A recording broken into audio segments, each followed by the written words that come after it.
Well, it all depends on what characters you pick. We could all pick Jigglypuff and just have a nice little song dance session. True, true. Take a nice nap.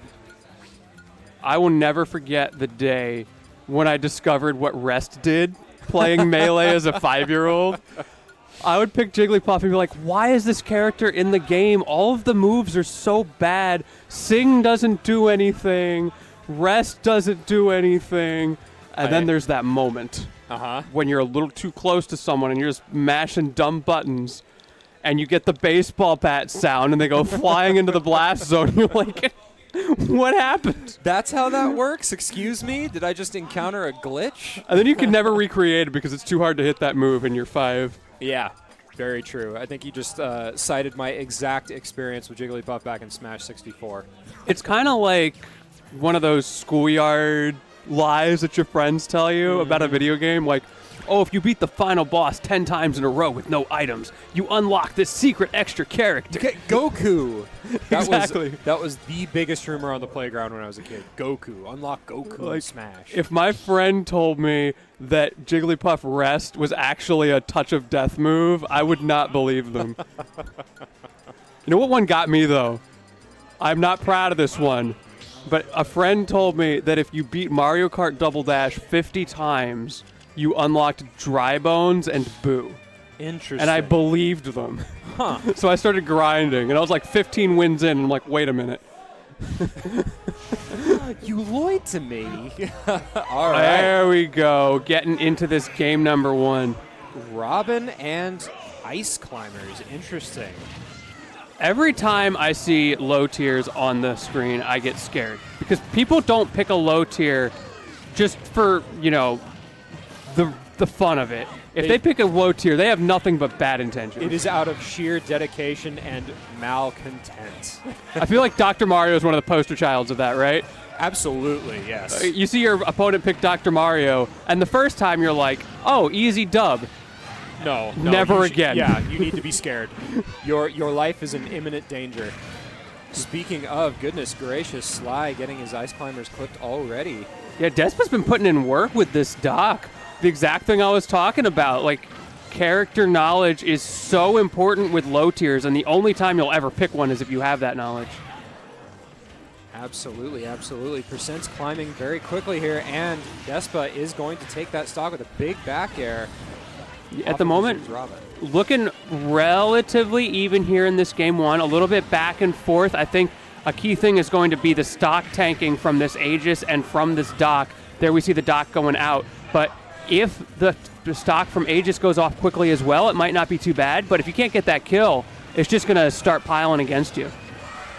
Looks like Sly has just lost Nana at this point as well. We got the Sopo. The Ultra Instinct has been unlocked. Sometimes I wonder if Sopo in doubles should just kill himself. Like, kind of like the thing with Lucarios in Smash 4. Oh, They'd kill themselves to get a little boost. Right, right. I wonder if Sopos should think about doing the same thing in this game because you're just so gimped. Yeah, does the damage lowering modifier apply doubly to Ice Climbers? That's a good question. I actually don't know. I would imagine just the way this game is spaghetti coded, probably. Yeah, you're not wrong. But at the same time, you can unstill moves twice as fast, right?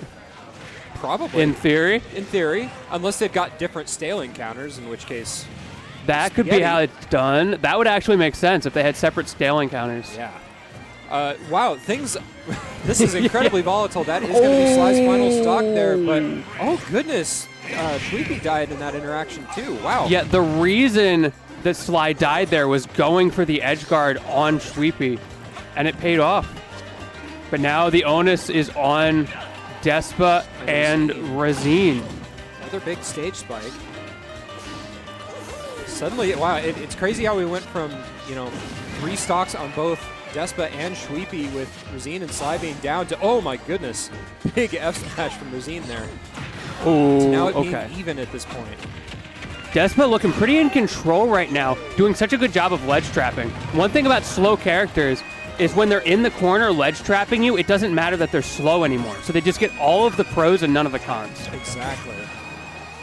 something Razine needs to be constantly aware of too, despite the fact he's playing a zoner, is Doc is one of the characters with a very good and very fast reflect. But now that Levin sword is offline for Razine, so going to have to be very careful. Never mind, managed to get it back. You saw how much they changed their game plan, but the run-up F-tilt catches them off guard. The tips of those shiny medical loafers taking that stock right away. Despa and Shweepy going up 1-0 over Sly and Razine. Yeah, my man came straight from the shoe shiner for this one. What's that tongue twister about shoe shiners? Do you know that one? I don't know that one. I swear it's on the tip of my tongue, but I don't remember it. It's like really similar to this She Sells Seashells one, but it's for shoe shine. Man, I can't even. You can tell I sucked as tongue twisters as a kid. Shoe shiners. It's what one I like is one smart fellow, he felt smart. One smart fellow, he felt smart. Okay. You mess it up, you sound like a goober. All right, underway in game 2 here. And the character switch from all... They are going randoms, actually, I noticed. Yeah, I just... having a little fun with it. I was a little curious what was going on in game 1, but I figured I just didn't know the doubles characters from these players. But, all right. Unless... No, this isn't the randoms bracket. It's definitely the regular bracket. I don't know if they're aware of that. Oh, really unfortunate. I don't know if they care. Power of Flight taking Sly under the stage, getting pineappled by what longtime viewers will know is one of my least favorite tournament legal stages, Pokemon Stadium 2, for the precise reason that Sly died in that first stock.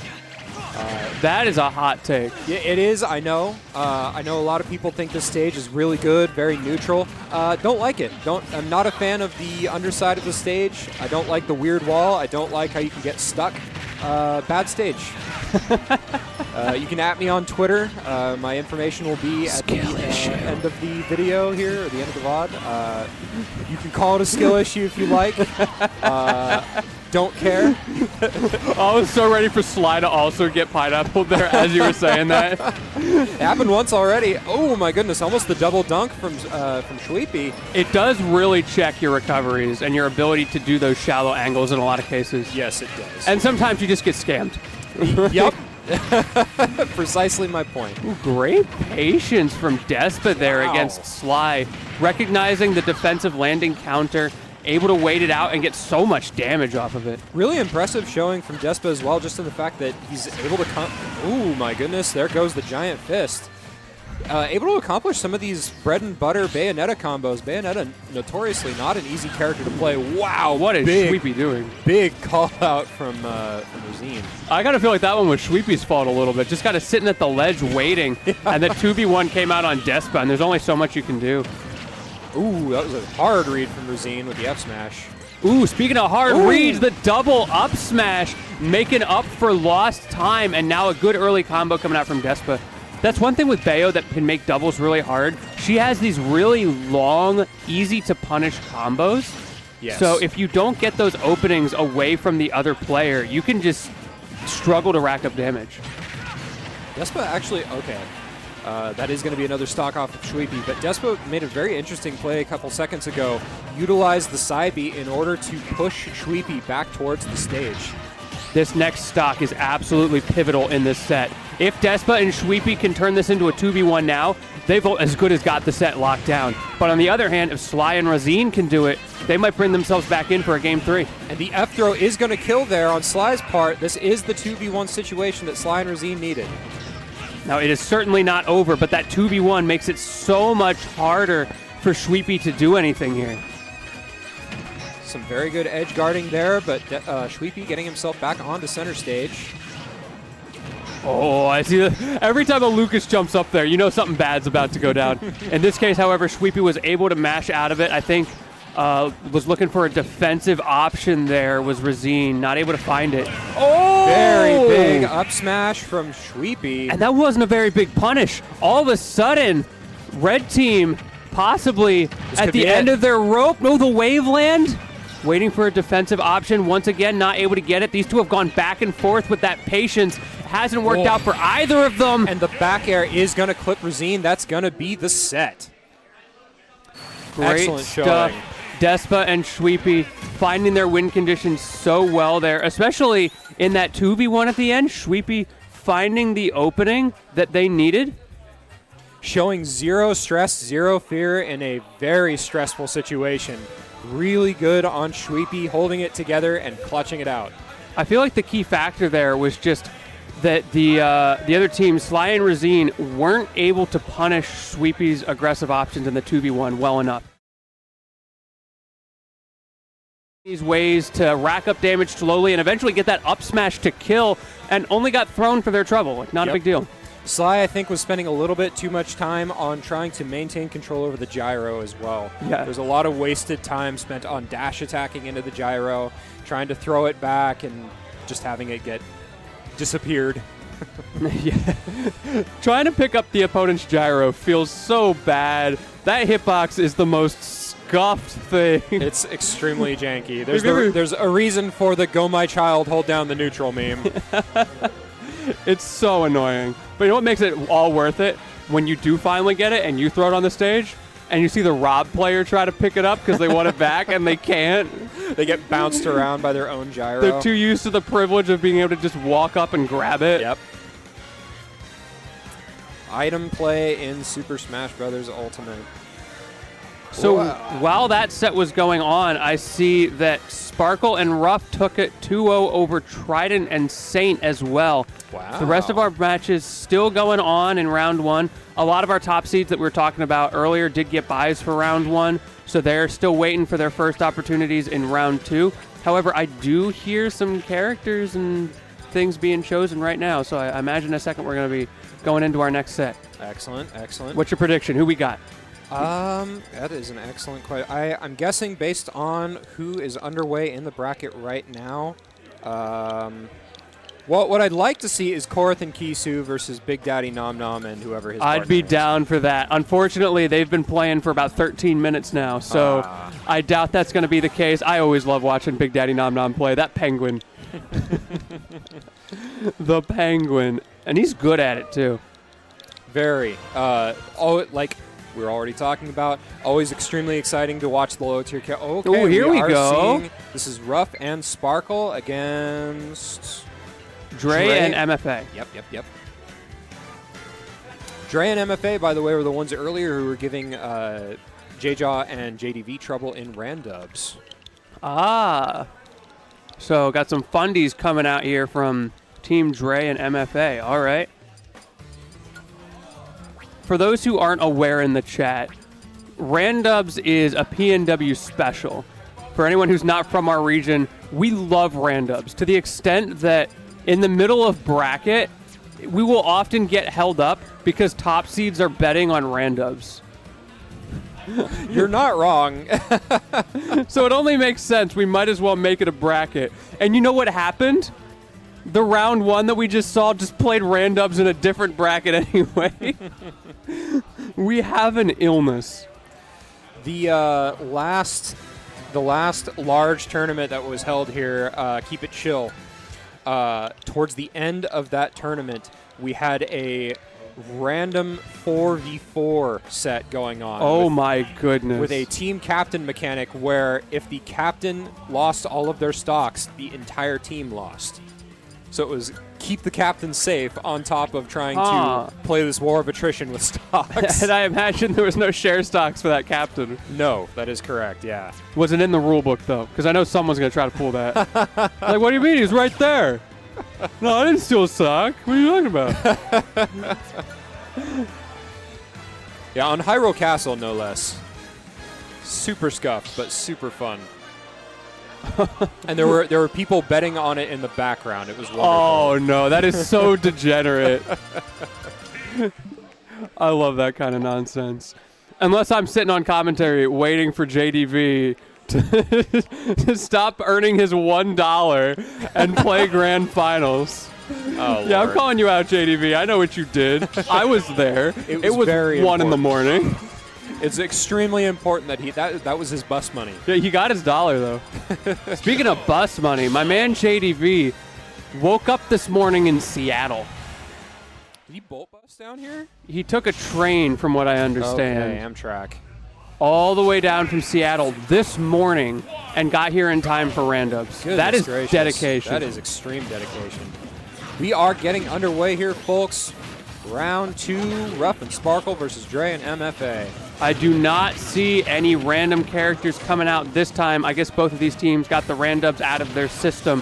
Whatever the case, though, it's mains only from here on out. Crazy forward air from, who's playing Cloud right now? I believe that is Dre. All right, crazy forward air from Dre, but an even crazier recovery from Ruff. What does that tag mean? I don't know. Season 9? Okay, and then we got the 19 RAR XD coming out from MFA. I swear, these players and their tags. Oh! What an insane setup there. Back throw Okay. into finishing touch. Goodness Okay, gracious. so Dre and MFA auto advance to winners finals. Yeah, by rule of cool. That is the rule around here. Anyone who actually manages to pull. Oh! Okay, he's back. That was way too close. The footstool from MFA almost ending Ruff's stock. Lots of scuffling going on. The Big flame patience. slash. Sparkle was so patient in that menu, just hovering over it, saying, yeah, approach me, I dare you. And unfortunately for Dre, they approach. If Sparkle pulls his favorite option in the menu, you need to be very careful. Flame Slash is an incredibly powerful tool. Okay, big offstage scuffle going on right now. Speaking of powerful tools, Sparkle is juiced up right now. There's one. Is he going to get another one off of this buff, or is it going to get thrown out the window just like that? There is going to be a stock from Dre. Oh, the patience from MFA, maybe a little bit too much patience as Ruff was able to break up that tense situation. However, Sparkle ended up dying anyway, but the instant psych up into Sizzle doing good damage. And getting a charge shot in there as well. Okay, that is the stock for MFA. Once again, Sparkle showing that patience with the menu, got the kaboom and just waited until their teammate was not going to get hit by it. Sparkle going for a little bit of cheese there, throwing a whack into MFA's face at 0. I respect it. Wow, that finishing touch win box could have been very bad for Sparkle. Great spike coming out from Dre to get themselves one stock advantage in this game 1. Despite the tremendous team combo early on from Dre and MFA, this has turned into a pretty even game. And there big we stock from go. Dre. All of a sudden turned around the other way. Now we saw a 2v1 comeback in the last set. Can we see another one here, or is it too little too late? It's going to be even more difficult as Dre is tanking a stock at the moment. Ruff with the F throw. Okay, gets the back there's air one. reversal. Share stalker, not going for it. Okay. Prefers to take the. Oh, there no. we go. Okay, Okay. there is the stock taken. I feel like they had a conversation about it in the interim there. I think you take the stock here. It Take makes the sense. stock. Take the stock. Speaking of taking the stock, about to take Ruff stock right now. Oh my goodness, these setups. These players clearly have been practicing in the doubles labs. What kind of nonsense are they trying to do here? They're going for the Twitter combo. Oh, that wall jump from Ruff. Mixing up the recovery. Ruff playing with fire, and finally MFA finds the opening, but Ruff made them work for it. When in doubt, do the Mario. Yeehaw. You saw Dre and MFA were farming so hard for a clip there. They know they are on stream. They want to get on Yeet Smash. They both had the likes clouding their judgment a little bit there, almost dropping it to Ruff, who was able to do a really good job of not only staying alive, but taking a stock and making that scary. But, Yes, you know, indeed. there's a reason Dre and MFA are seated so high in this bracket, managed to take game 1.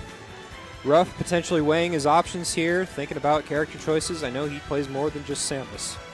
I feel like the Samus was not the issue. I don't think it was either.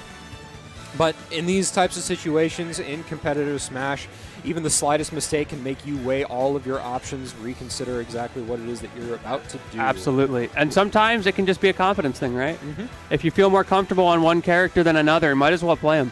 Exactly. All right, we are gonna going see for the run Samus back. anyway. My man really plays the Dark Samus skin of regular Samus. How much more edgy can you be? I don't know. Could be playing actual Dark Samus.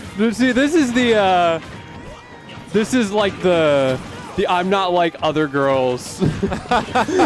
When you are, in fact, exactly like other girls. Exactly. The only difference is you can't levitate. Yeah. I like the immediate bounce pickup from Sparkle at the start of the match. Being able to whip back anything from a Blade Beam to one of his own allies' charge shots. potentially very good. Okay. Sparkle getting a little anti off stage there, and Big back finally air from Ruff. someone manages to die, and it is in fact Sparkle in that situation. And now the second stock coming out as well from blue team. 6 stocks to 2, and we're only 45 seconds into this game. Very dominating lead straight out of the gate from Dre and MFA. They are looking to push that advantage as hard as they can, throwing out all kinds of hitboxes. The coverage from Dre and MFA, they're playing so in sync right now. Call these guys a boy band the way they're just so well covering the stage. Okay, and say bye to another stock here in just a second. It wasn't as well timed as I wanted it to be, but I had to go for it. I respect it. You got to take the gamble in that situation. But we're in no sort of big-time rush right now to get this stock out. Never mind, finally a stock dropping out from red team. But is it going to be enough? Percents climbing ever higher. It's a very bad situation for both Ruff and Sparkle here. 154% on Dre. There we go, another stock coming out from blue team, and now the Jonas Brothers really is on them to take out Dre and MFA before this gets out of hand.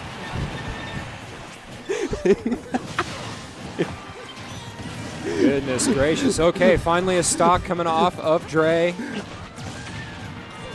Ruff throwing out these charge shots. Back air, and gets the spike, says it's gonna be me. Bro, you got these on lock. I'm starting to think you actually listened to these bands growing up. It's a guilty pleasure. Goodness gracious, another stock gone in an instant as another bad offstage interaction. Going to take another stock off of Dre. Now they're really getting the boy band power up right now. All of a sudden, this is basically an even game, and so much momentum in blue team's favor. What happened? And a third spike, that's oh it. My goodness. Ruff has got it on lock here. Ooh, slight mistime from Sparkle. That could cost a lot. Ruff and Sparkle have to be so patient not to overextend here. MFA absolutely And an not gonna take insane setup. Half charge shot into an opposite direction facing F smash from Sparkle. They took it from boys to men. Crazy comeback for Ruff and Sparkle in that game. Man, I can't believe we're taking this to a game 3 after the way that started. It took 40 seconds to turn it into a 4 stock to 6 situation from Dre and MFA. And Ruff and Sparkle brought that all the way back. They just found their momentum, and once they did, they just let it rock, you know? I cannot believe Ruff spiked Dre 3 times in a row. Yeah, for real. They were looking at the win condition, and Ruff was like, it's gonna be me. And man, did they commit. All right. Wow, speaking of, just like in that last game, Sparkle immediately letting a menu spell rip in the first opening seconds, going for Kaboom, and immediately getting a collective roughly 50% on Dre and MFA there. Yeah, and now all of the momentum is on blue team's side. However, Big Dre finishing touch. trying to bring it back the other way, but we saw this in the last game. It doesn't matter if that first stock goes your way if you're not a closer. Absolutely.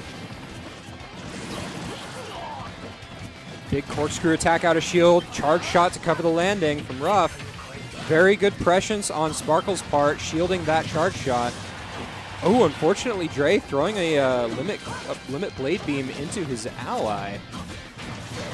And the up tilt out of shield from Sparkle, going to take that stock.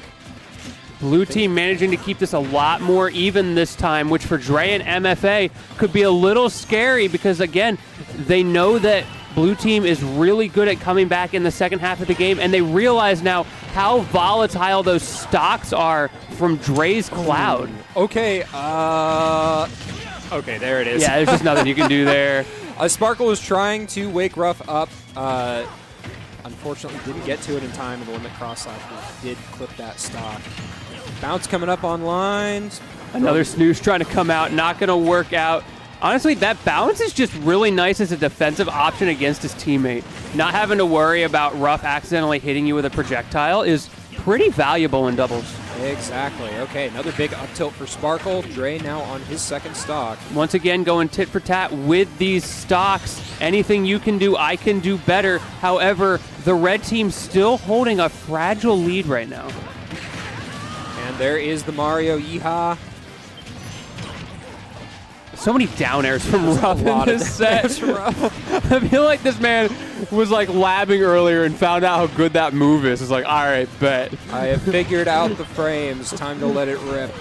My man's on ultimate frame data, just mashing buttons. Oh, okay. Well, an interesting trade that Sparkle chose to take there.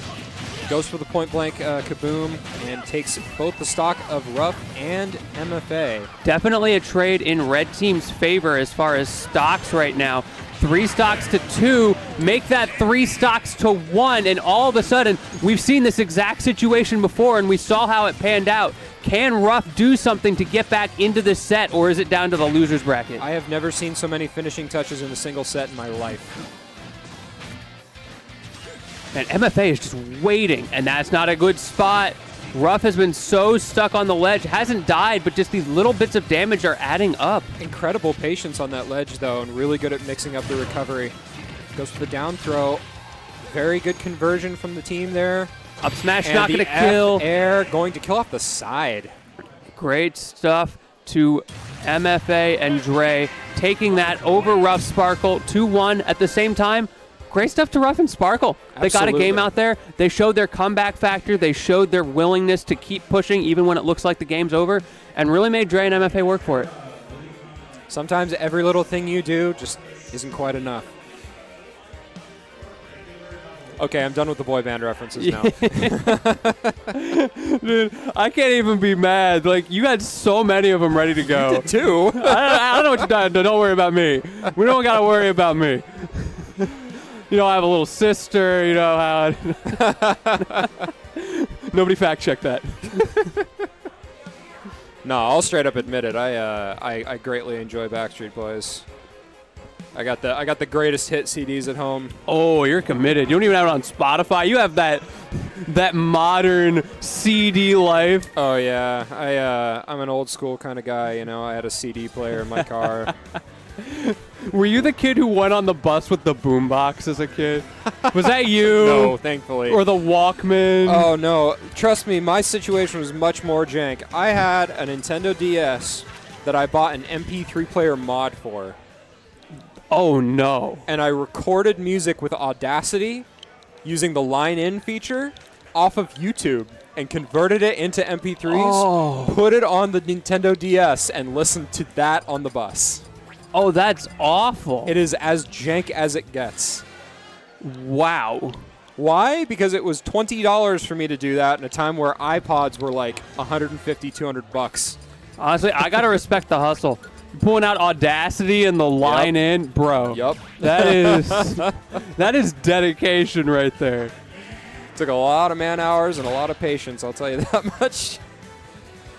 Alrighty, well, we have, that's Tara and Louis Money versus Despa and Shweepy, who we saw before. All right, this should be a fun matchup. Tara, local boy, Wolf player. Louis Money, of course, one of the best players in the world. And notoriously good at doubles. Yep. I'm surprised he's not, he usually partners up with Send. Yeah, interesting to see, because Send is here today. Is Send actually in the doubles bracket? Because that could be... Yeah, oh, Send's playing with Chase. Yep. That's why. Speaking of which, playing off-stream right now. We'll keep y'all updated on how that is going. Of course, you can always look up the bracket for yourselves. This is the Back in Blood 7 doubles bracket. I'm not going to promise anything on exclamation point bracket, but feel free to try it. I think... Oh, yeah, it's working. Nightbot's got us. Shout out to Tempest getting that figured out. Away we go. All right, Louis Money kicking off with Luigi. And, of course, the tried and true Wolf from Terra. Okay, Louis Money's just trolling right now. I am curious. Despa and Shweepy were hitting the random button earlier. I can't help but wonder if they did that again.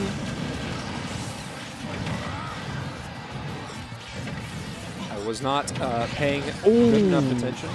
Louis Money almost getting the dare spike on Despa, who is playing PT. Yeah, I think something tells me they hit the random button again, with the exception of Terra, because Terra's no fun. Yeah. Terra wants to win. well, Understandable. I think the rest of it is, I think it's mains except Louis Money, right? I don't know. I don't know who Despa and Shwupi are. So. Okay, Chad agrees with me that they are mains. It's Okay. just Louis Money. Louis Money's throwing having us, fun. Throwing us off the scent right now. Maybe a little bit confident. This is round 2 pools. Trying to show us why he's such a high seed in this event. Doesn't need his main. He can just play and have fun and still beat you. Maybe. We'll see. Yeah, maybe. I don't know. That stock did just get taken away. However, Louis Money still got 2 of those in the bank. I doubt those touch of death combos are going to be coming out in this game. That does make it a lot harder for Luigi to function in doubles. Notably, Despa already on his last stock. Not sure when that happened, but that's wild. So much off-stage pressure from Louis Money as well. Not a lot have come out of it, but that threat has just been there this whole time. Oh, unfortunate getting stuck in the stage from Louis Money. The classic, is going to be the stock. the get-up attack stage spike feels so... Oh! You ever just run up and super jump punch a person? Like, wow. That is one thing that Luigi has in doubles. It's a lot harder to punish nonsense like that. We're talking about the 0 to death not being in contention, but it doesn't matter if you've just got a move that kills at 50. Every single player on the screen here currently on their last stock. Despa becoming increasingly in danger here as the percent climbs ever higher. Big back throw to back air combo, and that Roto There we Arms is go. going to take that stock. Terra now by himself. After all that talk, Louis Money, the first one to be out of the game. Maybe a little bit of that initial cheese getting figured out by Despa and Shwupi. That adaptation coming in clutch for them and possibly going to put them up a game in this set. Is that down tilt? I don't think I've ever seen that move from Charizard before, wildly enough. Yeah, Charizard doesn't really use down tilt. Oh my goodness. Oh no, still Oh. alive. Wait. The Wait, Fire is Wolf this... unpunishable? This is a really bad situation for Despa and Shwupi.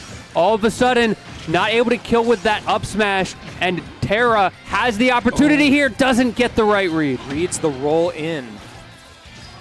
Reflects the gyro, throws on another blaster. Wants this There we go. drag down up air to down smash. I've never seen that before. Yeah, that was a bit of a custom combo coming out from Shwupi, but what a clutch one at that. Barely killing Terra, but it doesn't matter if it's barely, as long as that scoreboard says 1-2. Shwupi able to keep it in contention. All right, will we see a character switch from Louis Money? Yes, we will. There we go. It's all right. Deciding to use 100% of his power now.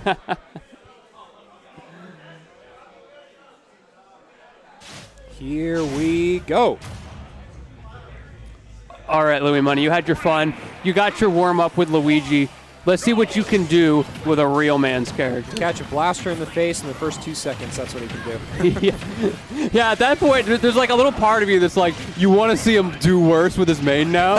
You know what I mean? Like, no hate to Louis Money. I just think it would be funny. It is the natural human tendency for whatever reason to root for the underdogs. And Louis Money, your PR, like you're globally ranked, buddy.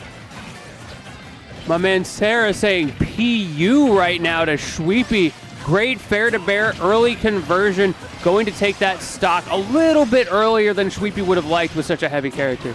The natural Palutena thing to do, throw out those up airs when your opponent's trying to recover from on high. Big back air conversion from Louis Money, taking that stock right off. And now we're starting to see the true Louis Money strength of the main coming out, believing in the heart of the cards and in the heart of that scepter, spinning around over and over. So much damage on Despa. Okay, Despa forced to go for the Flare Blitz there. Interesting, I think accidental footstool there. The back throw almost killing Shwupi, but not quite. And the way Terra and Louis Money have been able to juggle both players at the same time. Massive spike for Louis Money. Trying to get back on the stage, teleporting back. Okay, the F throw finally going to take that stock. Ooh, unfortunate up smash whiff from Terra. We saw it come out. Only the first hit for some reason. A little bit of hitbox jank. F smash mistimed as well. A couple things just not working in Terra's favor right now. Terra now claiming that territory on the ledge there as his own. Catches an explosive flame and then an up air from Rob. playing a very dangerous game here as Terra's almost caught a couple of big Rob back airs. This is looking really scary for Yellow Team. They've been struggling this whole game. I feel like Terra and Louis Money have just turned up the knob ever so slightly in this game too, playing a little cleaner, a little tighter. Obviously that main pick coming out from Louis Money, but we've seen Terra turn it on a little bit as well. Terra definitely forcing a lot more momentum in this game, playing quite a bit more aggressively, and to great effect. That's going to be the back throw into the up smash conversion. Okay, Terra. Okay. He wants to sauce. I'm seeing the teleport cancels coming out, up B's in neutral. Now we're back in Clippo mode. And the F throw to explosive flame. That's a new one. These players know how to play well together. Simple and clean out here with those confirms. Pretty hard to mess that one up. And Sora's not even in this game. I'm so glad you got that reference. The way that you're making me feel tonight, what can I say? Big Kingdom Hearts fan. Shout out Kingdom Hearts, why not? I do love the music. I wish I could Yeah. remember the name of the lady that sings those songs. She also did Sanctuary for Kingdom Yeah, Hearts 2. Sanctuary. Absolute banger. Super, super banger. All right, going into game 3, it's make it or break it time. Did you see the hover over the random for a second before thinking better and going to Rob? Now is not the time for sauce. And away we go. Oh, all right. Finally getting a stage switch to small. Going to small battlefield. Want this tight game plan. I feel like Terra and Louis Money have done such a good job of controlling the space throughout this set. So I'll be curious to see how the smaller stage either feeds into that or prevents them from setting that up. Agreed, agreed. I've always been a major proponent of this stage. I think it's objectively the best stage in Smash Bros. Ultimate Competitive. I was about to say, what about PS2? But I forgot our conversation earlier. Yep. This is the fixed PS2 in my opinion. See, one thing about Small Battlefield is it also, like, it discourages camping a little bit. True. And in the PNW meta, I am always a fan of reducing the amount of camping. I'm trying to get out of here before 1 a.m. We have a lot of zoners and camp-capable characters. Yes, we do. I should know. I play one. Oh, crazy. Oh, wait, hold on. spike. Who do you play? I need to know if I can bully you. Well. You know what? I'll save that for later. There's a big reveal. Man, that bad, huh? We're back on camp. Well, it's a very obvious sign that's very close to us, but I can't exactly reach around and get to it right now as we're trying to do commentary. Oh, I turned around to try to figure out what you're talking about, and I see my man praising the sun by pouring Sunny D over. What in the world? That ain't the sign, but yes, I am holding a poster sign in for all What in the world players are you involved doing today. over here? My man's glizzy gobbling that Sunny D through his helmet. It's grossly incandescent. What can I say? Anyways. Very big, just as to be expected from a smaller stage. Knockdown, drag out, brawl going on as these players are just throwing hitbox after hitbox. It's such a slugfest, but it's working out for Yellow Team. They're up a stock. It's a fragile lead, admittedly. Almost losing it right there as soon as I mentioned it, but it's a lead nonetheless. Terra and Louis Money separating Yellow Team as best as they can. And wait, Despa died? When did that happen? Yeah, up smash from Terra just a second ago. Okay. I thought they were both hanging out up top, but I guess it was just Shweepy waiting for his partner to respawn. Shweepy did such a good job, speaking of which, of not getting hit in that interim. We know Terra and Louis Money have those combos, the team play figured out so well, and Shweepy just didn't let them get it started. If anyone is capable of not getting hit for an extensive period of time, it's Rob with the Robo Burner. But Terra's big dash attack there is going to flip that stock, and oh goodness, we are on last stocks of last game, folks. And once again, that slugfest tit for tat down to last stocks. That was a huge almost edge guard for Despa. However, Terra managed to get back, and that was crucial for this set. Excellent knowledge of spacing and angles for Terra. Back throw, however, is going to take it. Louis Money stands alone. All right, Louis Money, how you feel about that Luigi pick right now? Sleeping on PNW a little bit too hard maybe there. Is this going to be the one that bites you and sends you to loser's bracket? Yes, it is. Wow. Crazy, crazy, crazy from the Rob there. Waiting, Schweepy waiting for just the right time for the back throw to come out. Knows that even if his partner died there, you got a guaranteed F-smash punish. Just goes to show, you can't sleep on any of these teams. Don't sleepy on the Schweepy. You were a little bit desperate for that one. Hey. Okay, I will. Yeah, show me what you demonstrate got. it. Okay. I want to show you the Sunny D poster as well. That thing is fire. Sure. It's All right, this tell me is what we got here. What I got here to commemorate Back in Blood 7 for anybody here who is a player that wants to sign it. You got it right here. The Solaire from Dark Souls, repping it. Love my man Solaire. How about some jolly cooperation? Now, if there is any question on exactly who my main was, it probably is going to be dispelled when I show this. I've got to say, as far as degenerate characters, you're doing pretty well.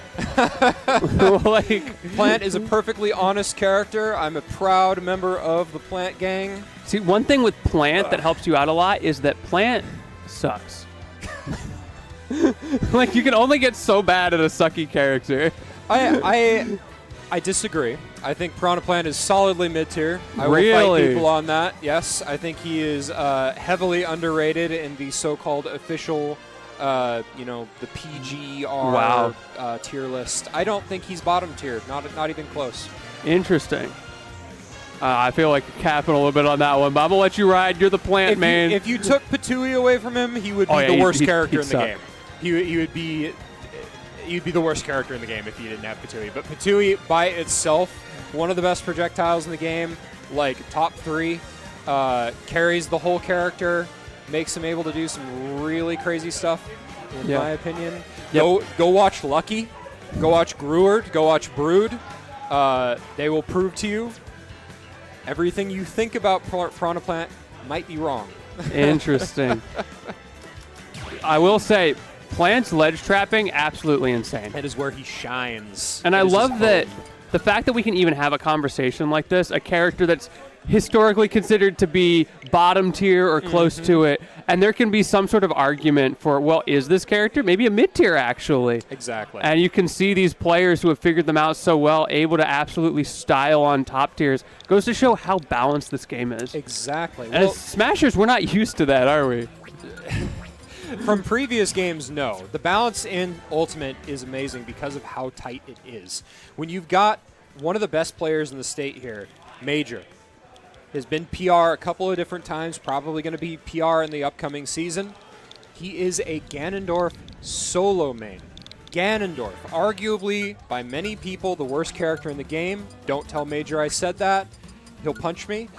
What? Major doesn't believe he that? does not believe that his character is the worst in the Who's game. better, or who's worse, I should say? I think he thinks that Doc and DDD are worse than Ganondorf, which there is arguments Doc to be and made DDD, there. okay. But that said, Major shows consistent showings at a lot of these big tournaments, and he's a Ganondorf solo man. Yeah, it's crazy. I saw him take JDV to Game 5 last hit. JDV, one of the best players on the planet.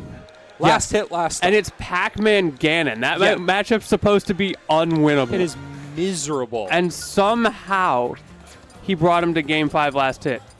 Because he's the GOAT. The real ones remember, if he just up-smashed, he'd probably be in Cascadia Clash right now. Wouldn't have been confirmed by that set, but it would have been pretty likely. I watched one time, Major, platform camp, a duck hunt. Bro. He nearly timed out the duck hunt. He forced the duck hunt to approach him and won via that. That just feels bad. That's how you know you're getting outskilled. Yeah, really. Duck Hunt. Duck Hunt. What stage? Battlefield. Okay, that's a little more believable. But still, like, He was circle camping Duck Hunt. Like, what? it reminds me of the time I watched Mystery Soul circle camp on Great Cape Offensive with Incineroar, one of the slowest characters in the game. The slowest character in the game. That's wild. And he won. On Great Cave. If any of you ever have the opportunity to play Incineroar and he comes up, or excuse me, play Mystery Soul and he comes up with some dumb idea about how to alternate rule set, don't fall for it.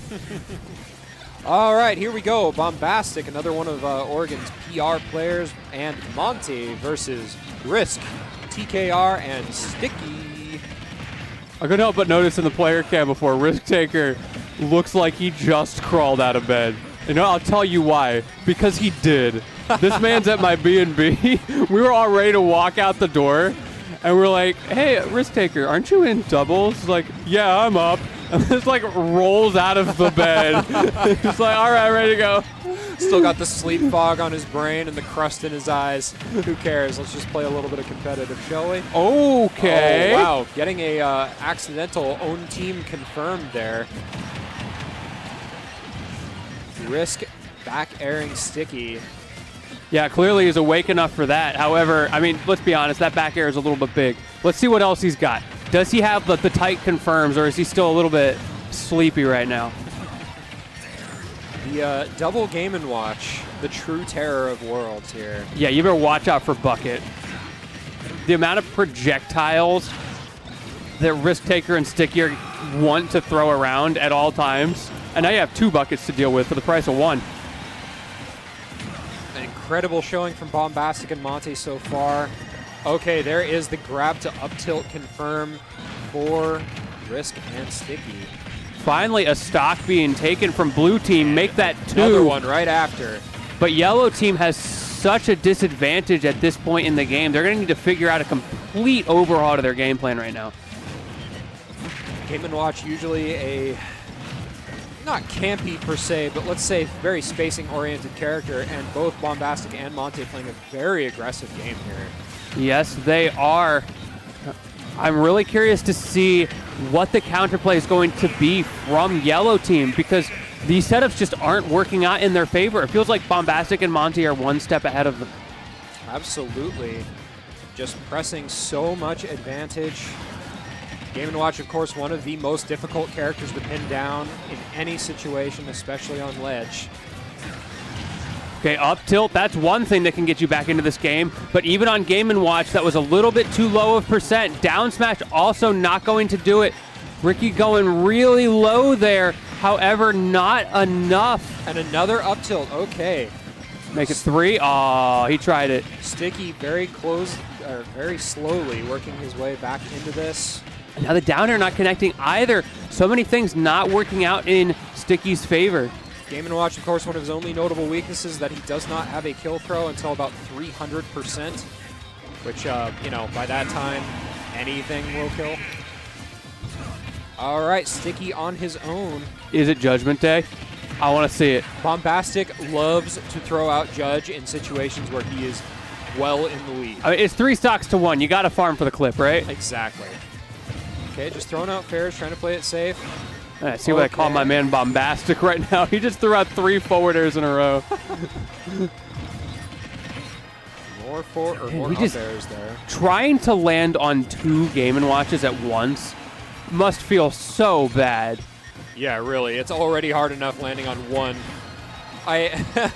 Notable interaction I had with Bombastic a while ago. I asked him, Bombastic, genuine question. Oh, big forward air, gonna take that.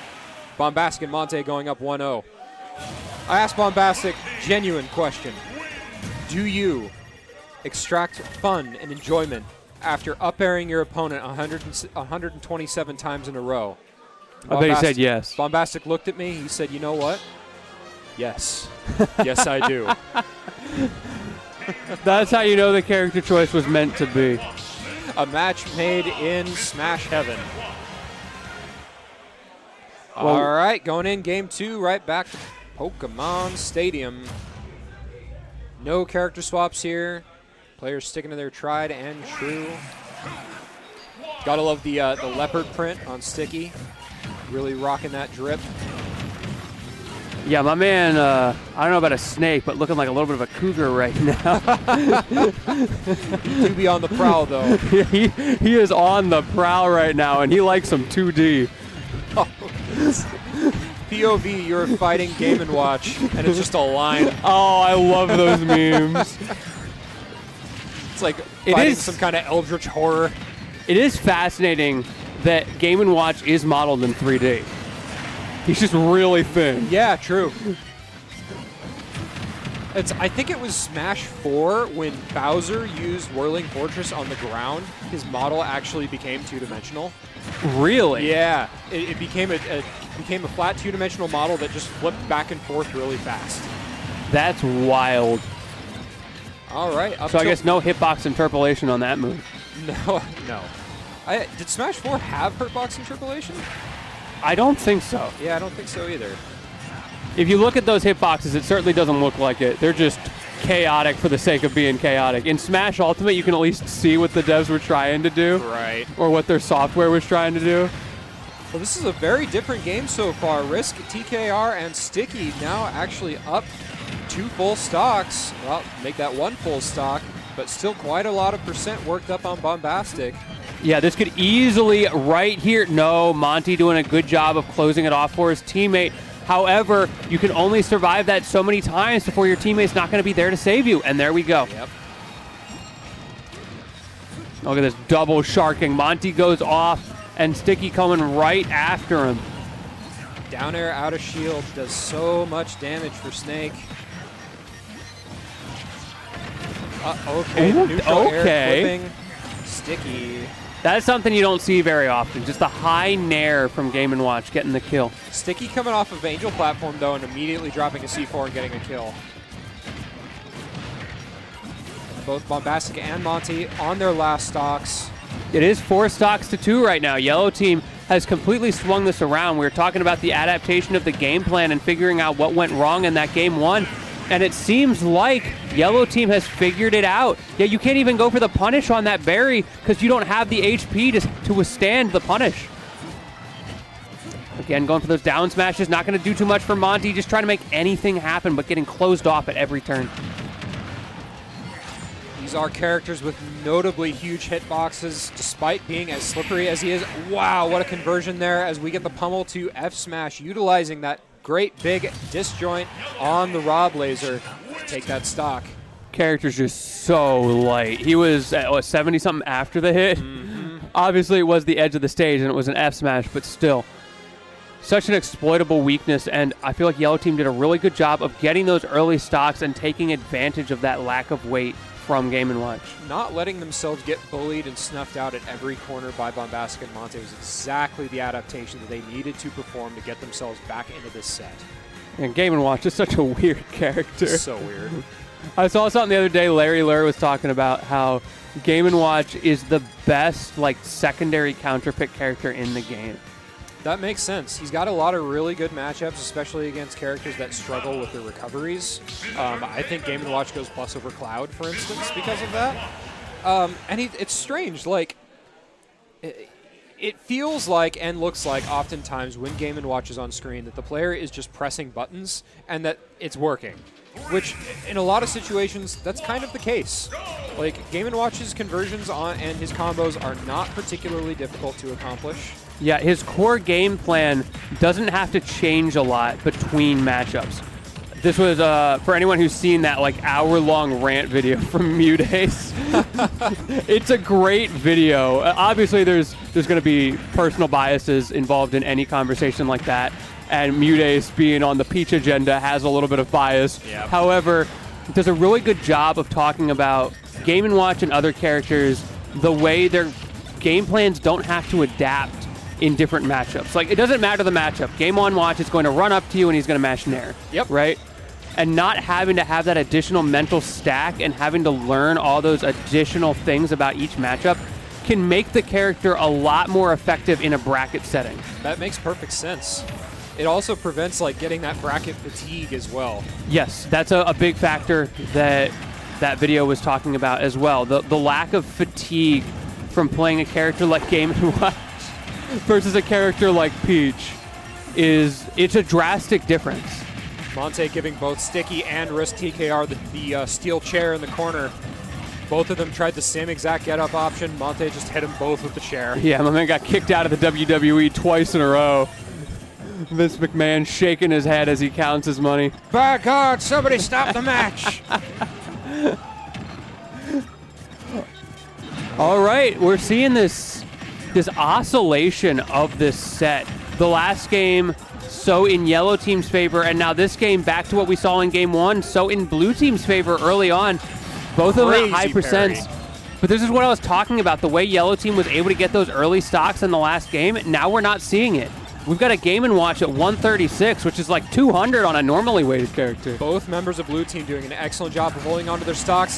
However, even as I say so, Ricky and Sticky evening things up immediately. Yeah, that combo was a little icky. The 2-for-1 special. However, speaking of 2-for-1 specials, comboing into their teammates' up airs are the blue team right now. So frustrating to deal with. Absolutely, and that damage getting a little thicky at this point as well. Okay, there goes another stock. Quick as you like. Okay, unfortunately, Risk Taker not able to get off the ledge in time there to punish. But it doesn't matter if you've got those C4 confirms online, and now the gyro as well. Monte doing his best impersonation of Mario for a second there, but a dropped C4, even more difficult to maintain attention to and location of in doubles. Taking that stock off of Monte. Now, yellow team with the advantage in terms of stocks. The down air timing from Risk Taker. One of the most difficult to punish recoveries in the game, and Risk taking that stock. Yeah, the only way to punish that is the hard read on the timing, and he got it. And now all of a sudden, this is looking really bad for blue team. It seemed at the beginning of this game like they had it down, but then those two quick stocks from yellow team gave them the momentum, and look at how they've converted off of it. Monte being incredibly careful. He knows that one grab could be it, and there it is. And just like that, Risk Taker and Sticky taking it over Bombastic and Monty on winner's side of the bracket. I hate how long it took me to realize that his name is Risk Taker. I just saw TKR, and I was like, yeah, surely that's some sort of like, that's a team or something.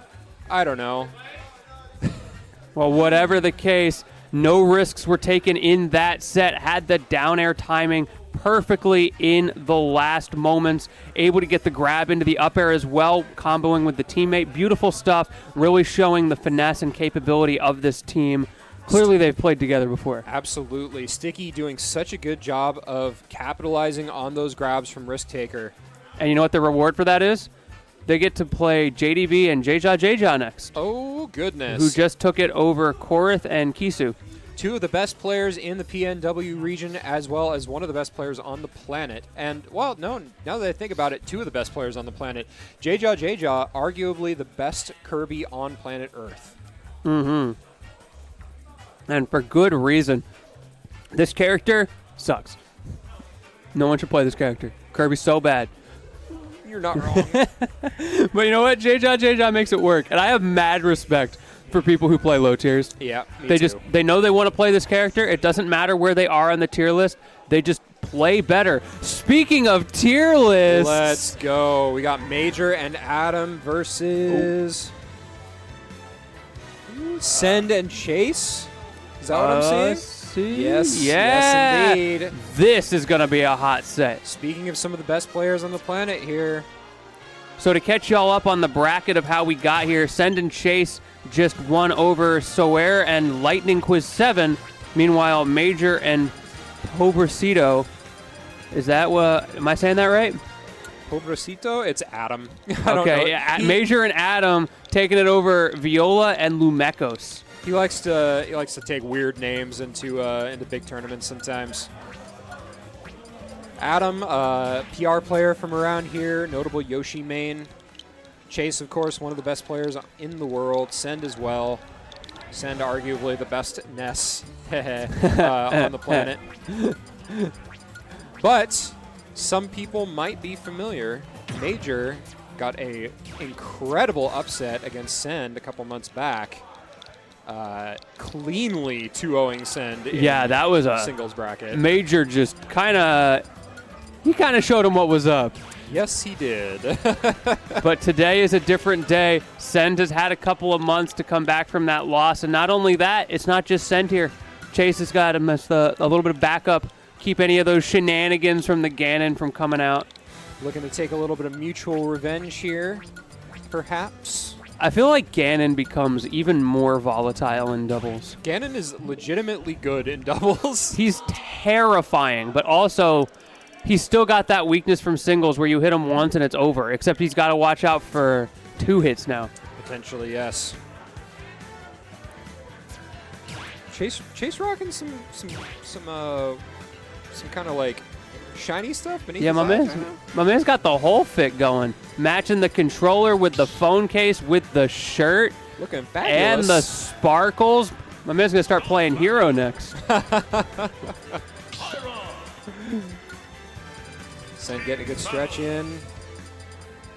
Terra coming up to observe in the background there. I can't help but notice Chase and Send are talking a lot before this set. I wonder if they're already scheming. Could be. Gonna need every advantage they can get. Major the GOAT. Adam the Yosh. Coming in. Chase going in with Samus. And Send, did they random? I don't know they what's intentionally going picked this on comp. here. Yeah, they chose these characters. Interesting. Maybe trying to learn some secondaries. Maybe it's a bit of the Louis Money situation where there's some confidence coming into this game number 1. We'll see. I wouldn't put it past these players in particular. Or it could be some sort of weird counter pick that we don't know about.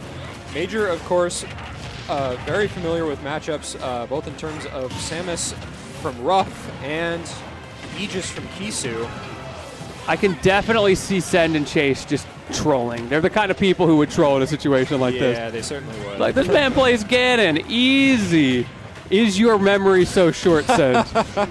That was a crazy double parry. Oh my goodness. Okay, maybe Major needs to remember a little bit how to play against Send. Send been practicing this matchup, apparently. You know, that could be Goodness gracious. another thing. Like, he knows he got sauced on the Ness. Might as well try something. Who knows? I don't think I've ever seen anybody parry both hits of Ganondorf Nair before. Yeah. Wow, the snipe going to take Adam's first stock as well.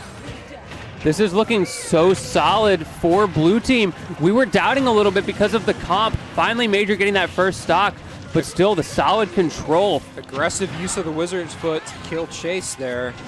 And that's one of those mix-ups you only have once or twice in a set, right?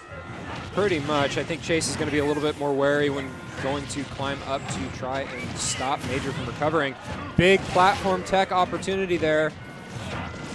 Adam has just been struggling to get anything started on these approaches. Yeah, Adam, a player who has had a lot of struggling with characters disjoints over the course of the last several years. And now Major down to his last stock. Wow. Can you get this edge guard? No, instead the accidental team grab there. Able to save themselves a little bit. Got to point out the drag down back air to up smash that Adam put out just then. Really impressive stuff. He's going to need a little more than that, though, to come back into this set. Still at a disadvantage is Red Team, and that gap is widening. Major getting team comboed a little bit. Again, the Wizard's Foot, so good, but you can't come back. Yeah, Major without a jump there. That is going to be the end of him for this game. No stock tanking to take away from. And yeah, it's just looking like a game 2 here.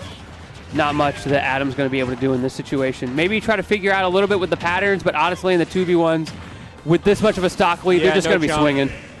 Already had used the flutter jump at that point, and even a sour spike is going to take that.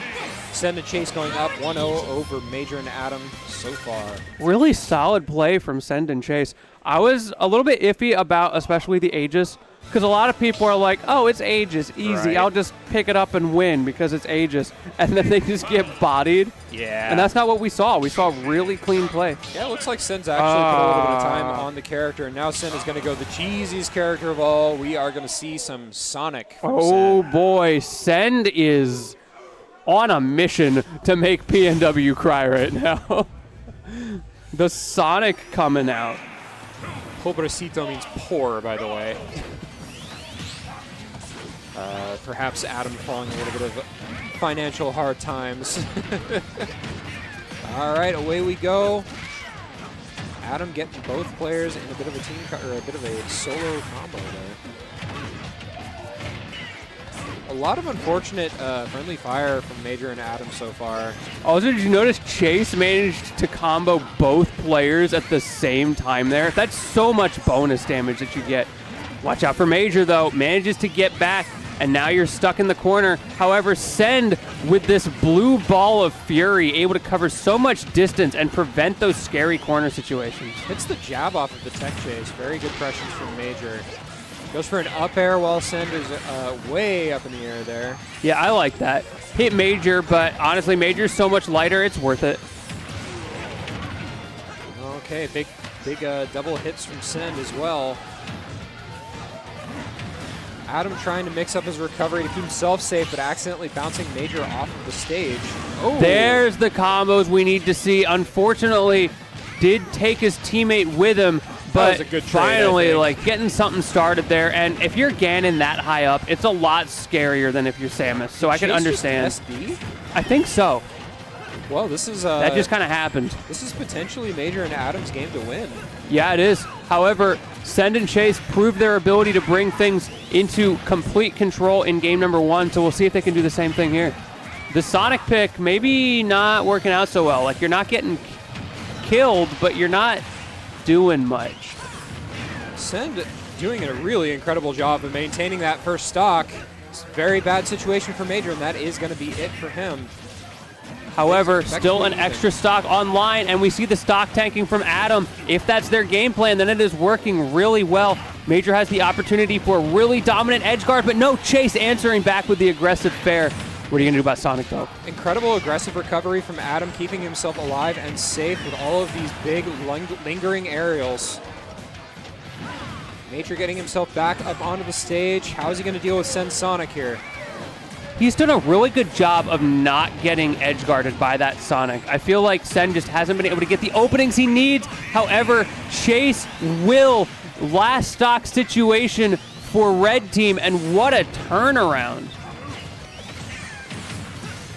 It is incredible how fast we saw this game go from potentially in Major and Adam's favor to being at a disadvantage. Big damage from Major into Send there. Need to be careful of not committing any more friendly fire at this point. They need all of the percent that they can keep. And I just got a little bit of lore from the chat. Apparently, the Chase tag is a ruse, and that's actually Send playing Samus. I didn't know Send even had a Samus, and Chase does have a Sonic. Okay, interesting. They're just doing this to torment us poor commentators, I guess. Thank you, Birdie, in the chat. Unless you're lying to me, in which case the VOD viewers will know. Yeah, they'll figure it out. In any case, Send and Chase taking that cleanly 2-0 over Major and Adam. Very good showing for Major and Adam. Hope to see him again in losers bracket. Until then, Chase and Send moving on up. Yeah, they just weren't able to get anything started, it felt like, in a lot of those situations. Like, I questioned that Sonic pick a little bit, and I stick to it. But one thing that it did do was prevent, like, the long Yoshi combos, the Ganon edge guards and ledge traps from being a threat, because you always had that Sonic rolling around at the speed of sound, and he's got places to go, and he wants to bring you with them.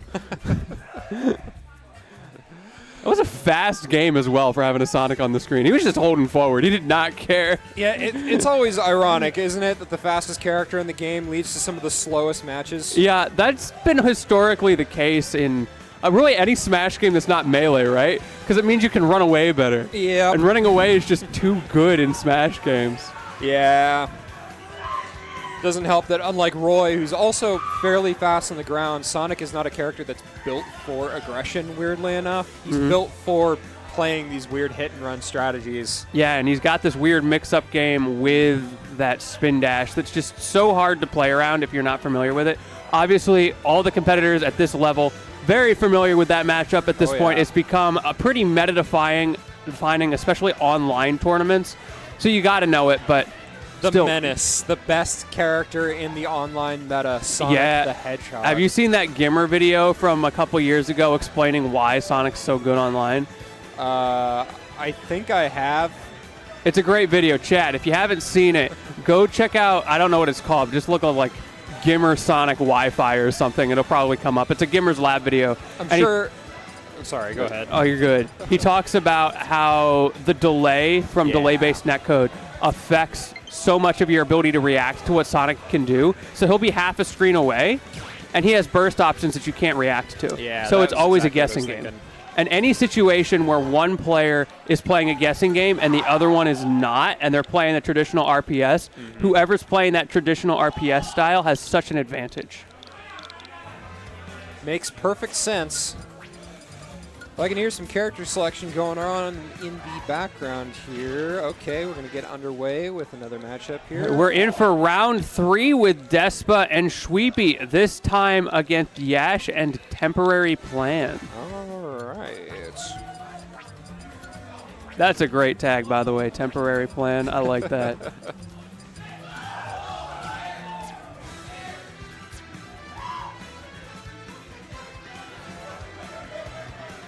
Oh, we got the selfies going on. Got to do it for the gram. Oh, I love that. Surely y'all can think of something better to do than a peace sign, though. No gang signs. That's everybody's go-to. Like, oh, I don't know what to do with my hands. Peace sign. I've been seeing Hang Loose coming back. Yeah, it has been. I want to see some interesting ones. I want to do like the Shadow Puppet Swan. Give him the Napoleon Dynamite. Yeah. That would be great. I watched Hang Loose die in the 90s. I remember back then. It's wild to me how trends and fads are a flat circle. Everything comes back around eventually. They really are. Like mullets are coming back. Ugh. Mullets were a mistake the first time. Yes, they were, and they're a mistake this time too. Please, folks at home, this is a PSA. Friends do not let friends get mullets. Yeah. Well, I don't know about parties in the front, but it is going to be all business as we get into this game number 1. I see a little bit of a trying to figure out maybe controllers resetting some things, but we should be ready to go in a second here. That's a lot of Pokemon trainers. That's going to be pretty chaotic to keep track of. That it is. Okay, we have the capture taken. All right. Which one of these things is not like the others? Triple PT and Rob. Here we go. Despa and Shweepy versus Yash and Temporary Plan in winner's quarters. Chat, can y'all help me out? Yash and Temporary Plan, which tag is which? Does anybody know? That is the problem with the in-game tags, fun as they are, especially to have them on stream. It makes it hell for people like us. I feel like we should just have a rule that you need some variation of your tag in your display name. Yeah, until we figure it out, I'm going to be calling him Eskin, so what? Oh man, not even Birdie knows this one. We have no hope. So what are we going to do about this? I'm calling them by their in-game tags. I don't have an escape plan for this one. However, escaping into the blast zone is Despa right now. All of a sudden, there's only 8 PT stocks on the board. Okay, and big hit there as Shweepy loses his first stock. And there goes So What's as well. Yeah, big hits from Big Despa. Taken that first stock from the blue team. However, 2 stocks have already been taken from yellow. The early advantage certainly in the favor of the all-PT team. There is yet another Roto Arms. That is going to take a stock off of Esk. It makes me sad that PT has fallen out of the meta. I think he's such a cool character, just having all of that variety in his toolkit. I've always thought he's really good. He's just got a lot of time commitment to be figured out. Incredible amount of time commitment, and the reward is not high enough for the amount of time you have to spend playing a character. Yeah. We already talked about as well the idea of mental burnout during a bracket. PT is one of the highest burnout-oriented characters due to the fact that you are playing 3 characters every single round. Yeah, and not only do you have that burnout in bracket, you have to learn every matchup 3 times. I remember early Ultimate, like the 2019 era, when Leffen was a top PT player, he talked about that a lot, how he liked the character, but it was just having to learn every matchup 3 times was too much in the early meta, and he ended up walking away from it, which was kind of sad to see. Yes, I'm sure that's why Leffen walked away from the game. Anyways. I got no comments. There are no hidden storylines there. Yeah, I am more than happy to throw shade at Leffen. But anyways. Okay, there's another lately stock he's been playing a lot of Street Fighter. I saw him get absolutely bodied at Red Bull Kumase. Good. Shout out to Bars, by the way. One of the other reasons why you've seen PT fall off. Bars defined it as basically you're playing 3 characters that are at 80% 100% of the time. Whereas most other characters are at 100% for most of the time, and some are at 110, 120% for some certain periods as well, like Joker. PT is you're playing 3 characters that are all, not quite up to the snuff of a lot of the other characters in the roster. Yeah, because they're all supposed to cover each other's weaknesses. Which, right. To be fair, they do very well, as we see Game 1 go in favor of the double PT, proving that PT is a better character than Rob. But that's a story for another day. But whatever the case, your comeback factor as well is not the best with this character. You basically, if you want to come back, you pick Charizard and you go for like a switch-in up smash or a really well-positioned back air, and that's pretty much all you've got. Yep. Meanwhile, characters like Rob have their gyro combos, that side B, and it's just so much more oppressive in the late game stages. Right. Squirtle becomes an active liability in the late game as he's basically a significantly lighter and suboptimal Mario. Charizard is like a suboptimal Bowser with more jumps and less weight.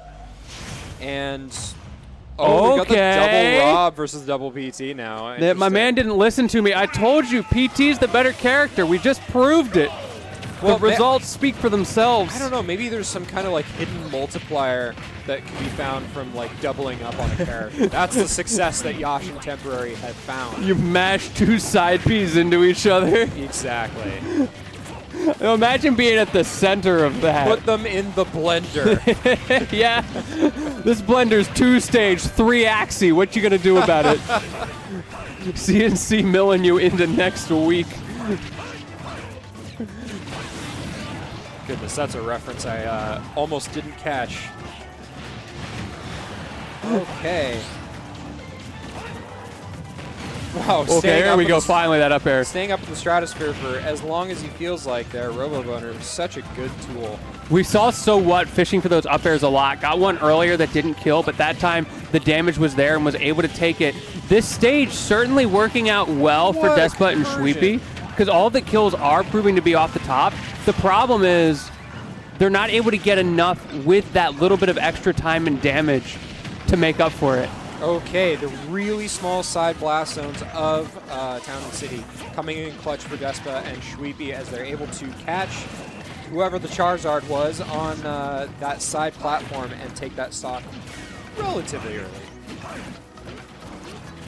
Opportunity here in the corner for Despa. Got 2 PTs on the side of the stage that don't want to be there. Those blast zones are so close. Charizard always more than happy to scam you with a little F tilt or something at the side. You know who else is willing to scam you? Rob. Rob in the corner is an absolute menace on this stage. Ooh, wow, actually kind of surprised. Okay, there is going to be another kill. Man, the last frame. There we go. The last frame of that up smash just saved So What there. Yash and Temporary Plan just absolutely suffocating Despa and Shweepy right now. Even with that stock gone, they've got such a huge advantage at the moment. Yeah, the counter pick has not been enough to push the momentum in their favor. I feel like the counter pick was a good idea, but the execution still isn't there. Shout out to our beautiful, wonderful TO. The old Wolfric bringing us some, shout out Wolfric coming in with that Kirkland signature purified water. He's got the good stuff. Gotta keep the vocal cords lubricated in our line of work, folks. Yeah, for sure. I've been sipping water this whole time, but it's always good to have a little bit more. Okay, Shweepy is out. Despa struggling to maintain his last stock here. 103%. Temporary plan, and Yash still holding on to an extra stock. Rolling with the double Charizard. Yeah, they're just going double Charizard. There's something dirty going on in their minds right now. I don't know what it is, but we might be about to see it. Something dragons and cars. If you know, you know. Okay, and zoom, the up zoom. smash is gonna take it. Yash and temporary plan moving on up. All right, that's going to be it for the winner's side on Despa and Shweepy. They put up a great fight. We got to see the storyline unfold as they went through round after round after round. It's always fun when you get to see the same team play a few times, see how they do in different matchups, follow them, start to want them to win more and more so you can like root for your boys. Whatever the case, unfortunately, not meant to be, but they still got loser's side. The winner's run has ended, but yeah, that second chance is always there. You can always rise like the Phoenix you're meant to be reborn in those ashes, and take grands in the end. Oh, there's our man Wolfric in the corner. Everybody say hi to Wolfric in the chat. Wolfric! We love Wolfric around here. Super chill guy, doing great stuff for the scene, especially down here in Oregon. Always look forward to his events. That man is single-handedly keeping this community alive. Yes, he is. I know he's had to hire a team, too. I was so happy when I saw that Tempest was running this event for the stream, because I have worked with so many companies at this point on comms, and every time I see Tempest, it's like a sigh of relief. It's like, okay, it's going to be a good one. Their production is the cleanest of any team I have ever worked with. It's very good. What is Cal doing? He's just standing there. Menacingly! I love Cal. He's also in my B&B. I saw Taizai's face come into frame for a second there. There's Taizai. Shout out Taizai. They're T-posing! Yeah, let's go Tempest. Love me some Tempest. Wolfric's up there too. The three-peat right there. The best in the business. We got Wolfric. We got Cal, a.k.a. Big Daddy Nom Nom himself. The Glizzy Gobbler. If you know, you know. And, of course, Taizai bringing it up in the back. Some absolutely menacing, powerful energy coming out from them, radiating through the venue. All right, so we got our next set coming up here momentarily. Salt Lord and Alsoda versus Dre and MFA. We saw Dre and MFA earlier, but this other team's going to be new for us. Salt Lord and Alsoda are just a treat to watch. They have so much fun with this game when they play, and I adore watching their sets. It's going to be great to commentate on, too. Yo, look who we got in the back. That Doom Duck, the future of Smash. And, of course, Doom Dad right there with him, supporting his son. Always love to see that. I'm telling you, Doom Duck's the future. I'm not familiar with Doom Duck. He's the future. He's been that's all I need to know. That's all you need to know. He's been grinding the one Seattle local that he goes to every other week for like a year and a half. I love Doom Duck. Great kid. Always loves to learn. He doesn't get mad when he loses. And that's the key. It's like this kid, he comes week after week and gets absolutely bodied by PR players. And he's chilling, just having a great time, getting better. Always love that. And love to see his dad supporting him as well, bringing him down here to Portland. Fantastic. All right, well, we're getting underway here. In-game tag could be another problem for me here. Okay, so MFA is the Mario, Right. and Dre is the Cloud. We know that. The other team, I have no idea what's happening. I think Alsoda's the Roy? No, Birdie in chat, help me, please.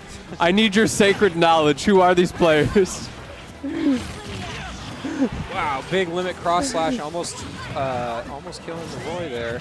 Wait, MFA is Cloud this time? I'm so confused. Oh, why would they do this? Why to are us? they doing this to us? I could have sworn MFA was on the Mario.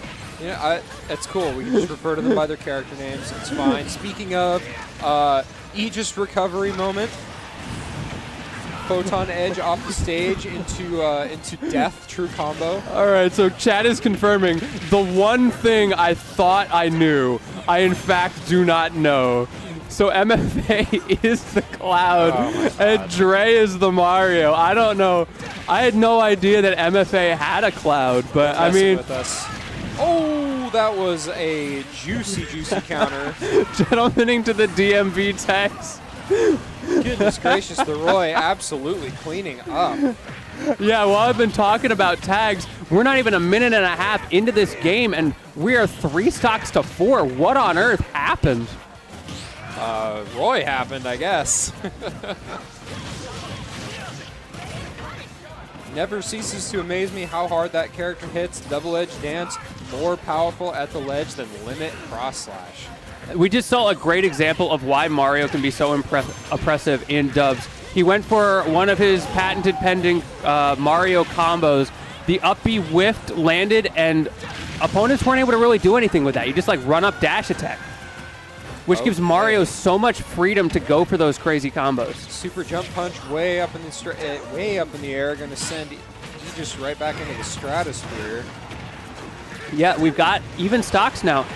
Red team is swinging back. However, both of their stocks extremely fragile, and there goes one. Jab back air, the Roy classic. Oh, exchanging some shield pokes there. Red team still have an opportunity. That Limit on deck. This could be the win condition that they need. One more stock to even things up. Another pretty safe up B for Dre there. Again, not much that blue team can do. And there we go. That's the stock we needed. Roy screaming to the heavens. Man, that yell from Roy is so loud. It's kind of terrifying. Oh, no. Oh, really unfortunate. The pure intimidation. That's all that was. That was just intimidation coming out from from blue team rather, with the neutral B at ledge. MFA fading back, trying not to get scammed by it, and wasn't able to come back as a result. Then a big blazing end to back air combo from blue team right at the end. Gonna take that first game. But Dre MFA kept it close. Very Brought close. it down to last stock. Salt Lord Soda got an early lead, and they were able to keep it going throughout the game, which makes you wonder what happens if they don't get that early lead. An interesting hypothetical. We'll have to see what happens as game 2 plays out here. Away we go. Same characters. Same stage as well. How do you feel about the run it back to PS2 mentality? I understand it. I understand it completely. There is sort of a mental comfort that you can find in repeating this same stage over and over again. True, true. And it is, in spite of my gripes that I have with it, PS2 is an extremely neutral stage. Yes. Can't really go wrong with it. And there's certain parts about it that it just comes down to skill expression rather than stage counterpicks. I feel like it's also tricky when you have 2 characters on each team, right? Counter picks become a lot less straightforward. That is also very true. And given that the only larger stage other than PS2 is Kalos, and a lot of players don't like Kalos, it's understandable why in dubs we see PS2 coming out over and over. Absolutely. That Foresight coming out. Aegis, I saw a lot of Aegis enjoyers in the chat showing why this character is so useful in singles and in doubles. It doesn't matter. However, the double dash attack, we were talking earlier about Cloud coming up in the meta, and we just saw a little taste of it right there. Unfortunately, a team kill was part of that, but you know, what you gonna do? Blue team was in the lead until MFA or Dre or whoever's the Mario decided to do the Mario and did another up smash out of shield. He said, "It's a me." It's a me, my giant head. I do love that thing where like certain characters will do an up smash and their head gets bigger, like Wario. Yeah. Have you ever paused in the middle of Wario's up smash? It's horrifying. Oh yeah. Well, that's the thing about Wario, right? Is like all of his moves are just exaggerated versions of what Mario and Luigi are. Yeah, it's great. The character design, I love how expressive it is in this game. Very much so. Like even his down smash is him trying and failing to breakdance like Mario and Luigi. Yeah. When even Piranha Plant is a better dancer than Wario, you know the poor man just needs to hang up the dancing shoes. All right, as we've been talking about this, once again, we've seen a fragile lead show up, but this time it's in the advantage of Red Team, and they just widened it a little bit with that kill. Okay, Blue Team answering back. It's not over yet, and all of a sudden, we're in basically an even game. In an instant, they managed to even things up right quick.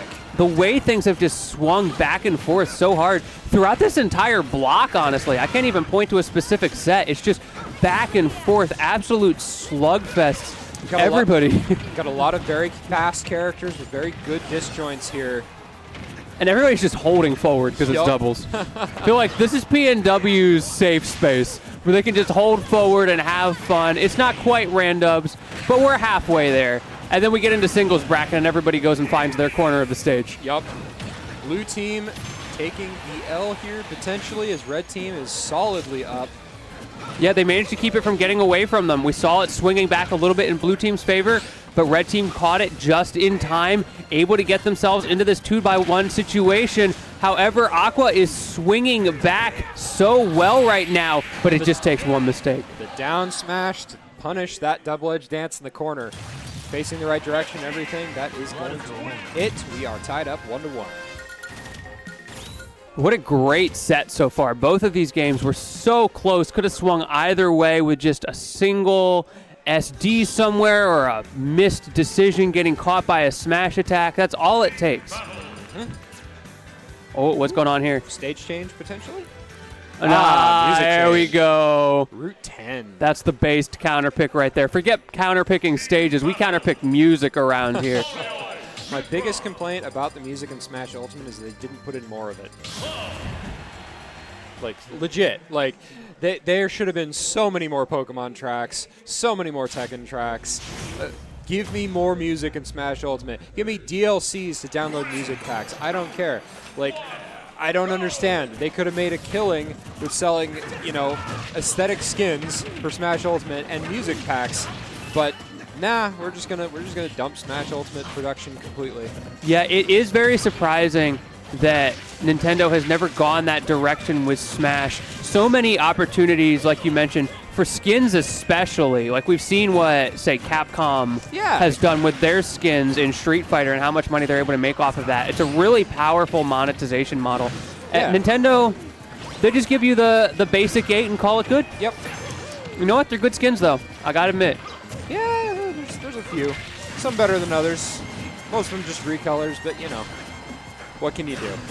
I have heard, this is unconfirmed, but there are places on the internet that can help you with your lack of skins. Yes. I don't know what they are. I just hear theoretically they exist.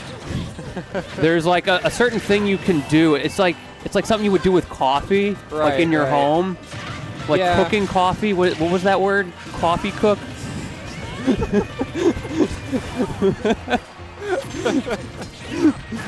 Oh, the Roy counter on the finishing touch there. Thankfully, finishing touch only does 1% technically, so I don't think it's actually a particularly strong counter. Yeah, the stream knew. It lagged as soon as I started mentioning that. It knew what was coming. It was trying to save me. The unintentional censorship. It's like that. I'm reminded of that Weird Al Yankovic post where someone, I think in Australia, was asking how they could download his music or if they would be able to soon. And he's like, the answer is VPN or very probably no. I know you've probably got a torrent of other questions, but for now I have to go. I have seen that. I love when artists do stuff like that. Weird Al is based. Huge. I still can't get over the fact that like he goes to every artist and gets like a signed permission slip to do their songs. Hey, I mean, first of all, it's an honor to have your song parodied by Weird Al. Like somewhere in the world, there is a signed piece of paper by Michael Jackson saying you can make a song called "Eat It." Chameleonaire has gone on record saying that he owes his success to Weird Al parodying Riding Dirty. Yeah. Yeah, I feel that. That's the test. Like, does the parody have more views than the original? If so, you should be thanking them. Yeah. Speaking of success, we are going to be having imminent success from one of these two teams now. Aqua having to take a stock from his partner. Things getting very close. Another drag out, knockdown brawl here. Stocks are extremely close. One on every single character on the screen. 141% on the Aegis. That back throw almost going to kill. Yeah, this could not be closer. But speaking about close, closing it out there on that stock. And once again, Aqua in the 2v1. We saw this in the last game, and Red Team was able to keep it together. Will we see the same? A lot more on the line this time.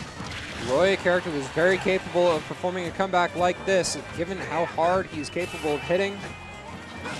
Dre having to play very safe, given his percentage.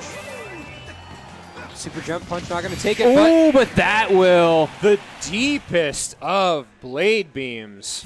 There's just nothing you can do in that situation, because if you burn your air dodge, then you've showed your hand, and you lose a lot of your mobility off stage, and you get gimped. Mm-hmm. Dre and MFA going to keep moving on. And that was a great set. Good stuff to Red Team bringing it back. That game one, obviously it was close, but it looked pretty solid for Blue Team. I was kind of expecting the 2-0 after that one, but Dre and MFA showing their ability to adapt and able to keep adapting throughout that and into game 3 as well. Yes, yes, yes. All right. I was talking about JDV earlier. I see him coming up to the stage.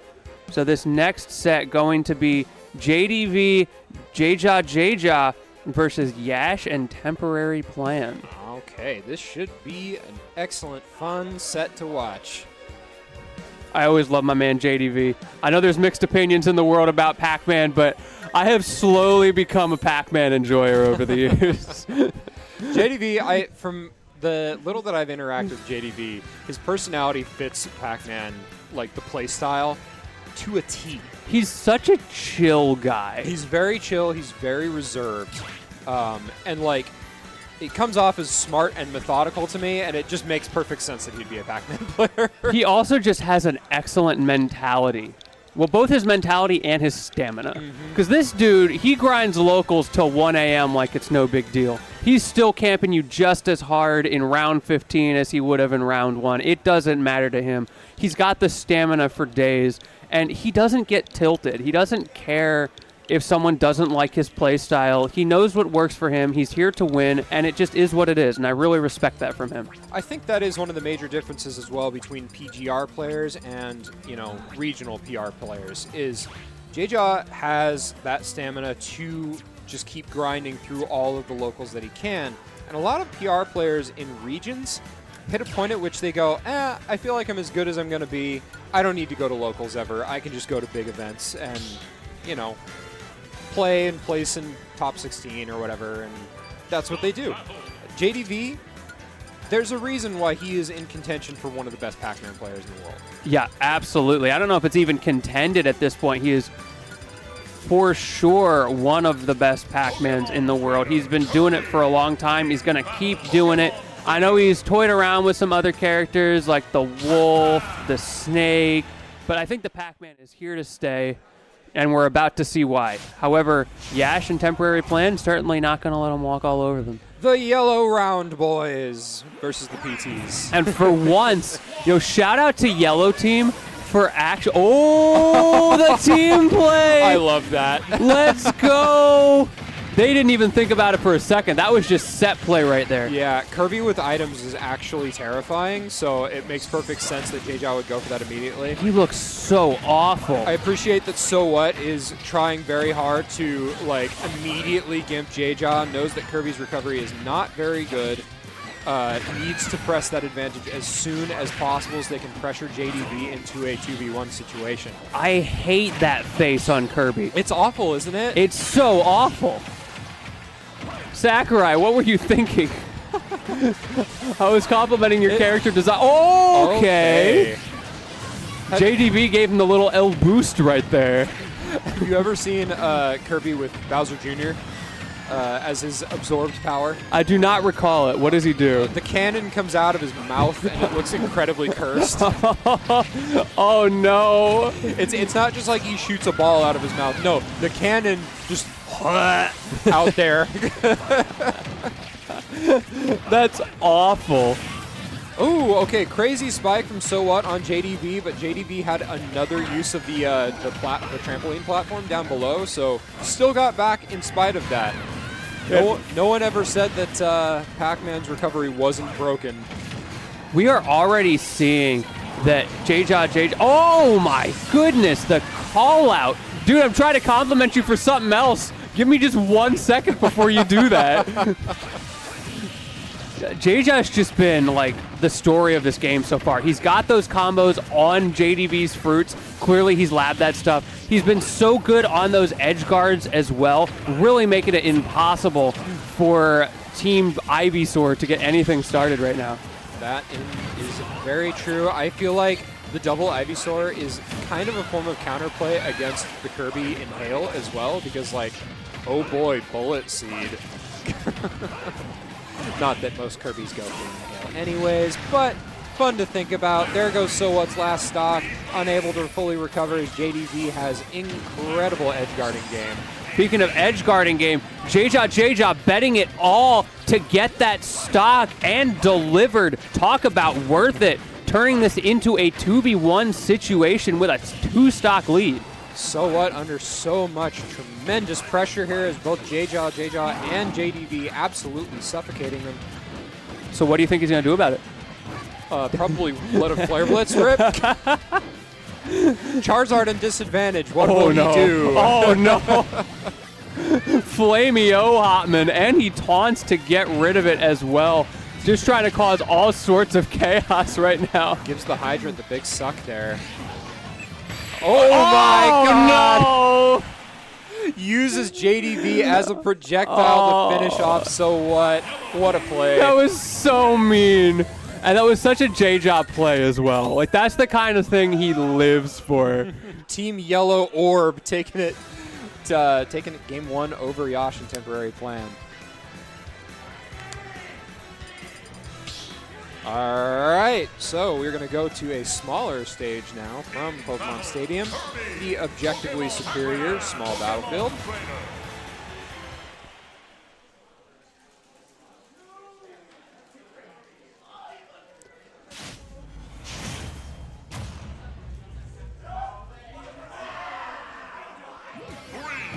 All right, into this game number 2, going to small battlefield. Like you said, going to be a little harder for Team Yellow to set up their shenanigans, especially for JDB, who loves to, especially in singles, run into the corner and charge fruits just like that. But the fruit is in So What's hand, not able to do anything with it, though. Absolute chaos going on already. So many hitboxes being thrown out by both, and a huge spike from So What. JJ still managing to get back, though, had just enough jumps, using that final cutter, getting just cleanly back onto the stage. Good damage coming out from Blue Team early in this game, but they're going to have to close out the stocks, and it remains to be seen whether they're going to be able to make that adaptation. Lots of forward airs from JJ. I feel like a huge factor in the first game. I talked about JJ really holding down the fort, but the way he did that was those early kills, those confirms, not struggling to close out stocks. Oh, big okay. Okay. Okay. An unfortunate set of trades for Blue Team there. Not a whole lot that Blue Team could have done about that first kill, especially. He Yeah. was stunned. He was going to get F smashed. The fact that the Flare Blitz happened to take it really didn't mean anything. But what really stung was that JDV was then able to run up and F smash him instead. J-Jaw down a stock now, but JDV clinging very tightly. 95%. Perfectly comfortable position. That back throw not going to do it. Yeah, can you get the kill on JDV? That's going to be the question. He is so good at staying alive. And here's his opportunity to flex that skill. Helps Double parry. Oh, and out a parry F smash. Going to take another stock. Triple parry? J-Jaw with the ledge trump back air there as well. Beautiful showing. Oh, that was a little unfortunate for Yellow Team. And now J-Jaw just trying to stay alive. Really scary, kind of a scuffed back and forth here. Yellow Team trying to figure out a way to scam So What out of his stock, but he's managed to stay alive. J-Jaw using the trampoline to help his recovery. I like that. Yeah, you know JDV's not going to pull that away from him. He'll absolutely leave that for his teammate. Really useful to have that with the exploitable recovery that Kirby has. J-Jaw now with flamethrower Oh, active. no. Oh, an SD, I think, from So What. Unfortunate. I'll call that one like a little bit of a forced error, right? Because J-Jaw was trying to make his life pretty miserable in that corner. Yeah, there's just, you got no. The hammer flip? No way. I think JDV ended up getting the kill there, but it didn't matter which one of them it was going to be. Either way, they had 4 stocks, and they sent them into loser's bracket. Yellow Team looking absolutely dominant in that set. Big smiles all around from Yellow Team. They're very satisfied with that ending. Yeah, really fun set to watch. JDV and J-Jaw both a little trolly, especially J-Jaw. And you know yeah. JDV's going to feed into it. But whatever the case, real fun set to see go down. Nobody goes for the old classic Kirby S&C. Y'all know what I mean. Yeah, like J-Jaw I wasn't going to does. say it, but yeah. I'll never forget that Summit video. You will be Eston, you will be Seed. That was one of the best promos I've seen in my It life. was so good. That was the video that made me a J-Jaw fan. But whatever the case, was not needed that time around. We'll see if it comes out in singles bracket or maybe even later in this doubles. Because that right there just put JDV and J-Jaw into winners finals, I believe. Right? Coming in on a close to our doubles bracket, folks. And as we are doing doubles, and this is a not rushed. I'm trying to think of the correct word here. They're attempting to keep this bracket under a certain time limit. They want it to go quickly. How we learned nothing from PNW. Well, okay, so this is something that happened at Keep and Chill, right? TO's made it very clear throughout the doubles bracket that doubles were to be best 2 out of 3, all the way up through top 8, including grand finals. Yep. And the majority of the players in top 8 decided to, on both sides, decided to friendlies into best of 5s. And so the doubles bracket took about twice as long as it should have. And the tournament organizers were doing doubles for dramatically longer than they should have been, which was then causing singles to drag. Yeah, that was rough. I will say the TOs, shout out to our TOs here, handled it very well. Yes. Managed to get us reasonably on track out of that situation, but it was just a tough situation to make work. This time around, though, I feel like they're going to have a firmer grip on that. They're going to make sure people know. Shout outs to myself as I was running that doubles bracket. Okay, I'm glad I said what I said before I knew that. Thank you. All right, speaking of familiar faces, got Dre and MFA, and they're going to be up against Send and Chase in just a minute. Yes, they are. This is the other side of winners semis. We just saw one. Now we're going to get the other. And whoever wins this, reminder, gets the opportunity to play against JDV and J-Jaw in winners finals. Speaking of which, what we got going on losers side right now? Let me take a quick look. We got Salt Lord Soda versus Monty and Bombastic in round 4, still yet to happen. They are going to be facing Tara and Louis Money soon. Meanwhile, we have Risk Taker and Sticky against Remy and JoJo. Haven't seen JoJo to Hobo. I feel a little sad about it. He's one of my boys.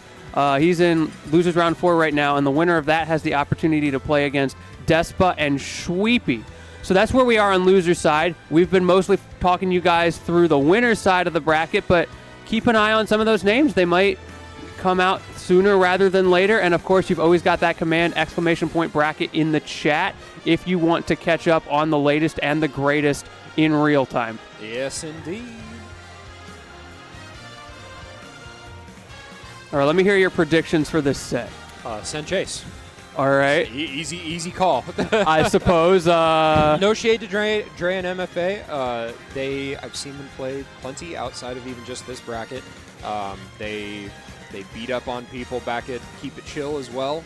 But Send and Chase are both, PGR players. Chase took second in the singles bracket at Keep It Chill, and he and his partner took first at Keep It Chill's doubles. I'm expecting a repeat performance. Yeah, and for good reason. They have historically both been very good, and I know Send is notoriously good at doubles as well. He always has been. Something about him, he's got them on lock. But you know what? Just because you said Send and Chase are going to win, I'm going to say Dre and MFA got this. It's predictions versus rooting, right? Now, I believe. I believe in Dre and MFA. I will root for Dre and MFA because they're the underdogs. Sorry, folks at home, showing my commentator bias. I'll try to be a little bit more I'm going to be super biased about it. That guy Send, he sucks. Chase, trash. Have you seen their results lately? Oh I don't see them winning any regionals. No, I'm just because kidding. I they're love all these occupied with folks. super majors. Yeah, they're too busy top-8ing super majors. Yeah. No shade to anybody here. I'm really excited to get into this match. I suspect Send and Chase are off playing in something else right now, so we may have a minute here. But just to refresh everybody on what's going on, for those of you just joining us, first of all, thank you for joining us here on the main stream. We do also have a side quad stream set up today, which, shout out the quad stream. Shout out Taizai setting up the quad stream. I love the quad stream. Tell me about the quad stream. So the quad stream gives you 4 matches for the price of 1, and you get the opportunity to look at all your friends who don't normally get to go on stream, like your friend who goes to losers round 1. Always feels bad because you know they're banished to the ether forever. But with the quad stream, you can hop over there, obviously mute them and listen to us because we've got the better commentary. I don't know who's commentating over there, so I can say that. But having that quad stream and the opportunity to see all these matches that you don't normally get to see, sit in the Discord chat with your friends, chill as you do a watch party. It's just so much fun. Get to root for your homies and way less downtime. You don't have moments like this where someone's off playing in singles bracket and doubles bracket or randubs or whatever's going on. They're in the bathroom because there's always action to be had. Wonderful. I love it. I'm accustomed at this point to commentating on dual streams. Haven't done quad streams. Yeah, the red zone. That has got to be a challenge. Well, I guess you'll have to try it out. It's a lot of fun. Yeah, you ever commentate on Puyo Puyo Tetris and Smash Bros. Ultimate simultaneously? No, but I have done Minecraft, chess, Smash, and Subway Surfers at the same time. Goodness gracious. Only for the most ADHD of minds. Look, we're 2023 gamers. We got to keep ourselves engaged. You need that Minecraft long play to just let you chill out, relax. Remember, you're here to enjoy the moment. You need that Subway Surfers for the instant serotonin. Yeah, Get that. yeah. There's Jetpack Joyride-esque moments where you're flying through the sky, running away from the man, the cop behind you trying to, I don't know, like steal your paint can or something. I never played that game. You got your Smash Bros. So you get the esports moment. You get to think cerebrally about the video game. And then, of course, you got your chess for all those hardcore nerds, all those people who come in and say, I don't play video games. I'm actually, I'm rated 1,300 on my ELO on chess.com. So now you can feel bougie while you watch your Smash Bros. To me, that's a win-win. Beautiful. Oh, boy. But yeah, the red zone's another great one. That one, I've seen a little less of it personally, but I'm a big fan of it as well. Having that back and forth 2 games going on where you have like one, then you swap to the other, then you have both. It's a great tool that I love that people like Tempest Stream and Taizai are expanding into those kinds of things and figuring out what works and what doesn't. Right. And we've been able to see them produce those so well, even at a super major level already. I'm really excited for the future of it. Fantastic, as am I. Let's go. I swear, modern social media and tech is slowly frying my serotonin receptors as I can't do one thing at a time anymore. Like unless it's a game that's really got my attention, I can't just watch a video. I can't just write. I can't just listen to music. I have to be doing like 2 or 3 things all at the same time. You know what gets me? I'm incapable of eating without having something playing. I'm kind of the I same can't way. do it. I'm physically incapable. I feel like I'm wasting time Yeah. if I'm not watching edutainment on YouTube. Eating is boring. I agree. I feel like I'm wasting my time if I'm not also consuming content. Have you seen that meme where the dude's on the date and he notices that his date is starting to not pay attention, so he pulls up the Subway Surfer? No. That's the world we live in now. It is, and I am here for it, says the guy who's never played Subway Surfers. But I've Neither watched have I. people play Subway Surfers. No, there was a time when I was in a play for my high school, and we had like some younger kids in the play. And you know, like the "hey, you have games on your phone" meme? Well, that's not just a meme. That is real. These kids want to know if you have games on your phone. Because back when I was in high school, they didn't have phones. Right. So they'd be coming up to me asking if I had games on my phone, to the point where I literally felt so bad that I went and downloaded a whole bunch of the popular games just so that I would have games on my phone. And there was a whole separate page for them just so I could give my phone to the kids so they'd have something to do. Oh my god. Dude, when I was a kid, you get suspended if you got caught with a Game Boy. Well, that's the problem. Just don't get caught. Yeah. Yeah, now it's like, now kids have to have smartphones in certain schools. Really? Yeah, it's like a requirement in some places so that they can, if an emergency, they need to contact their guardian or whatever. Isn't that what the office phone is for?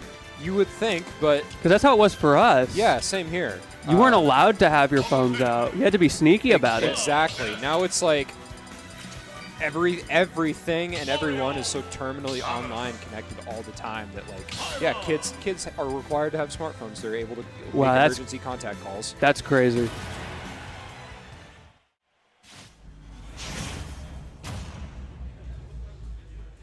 I've never heard anyone call Kirby's Hammer by its government name.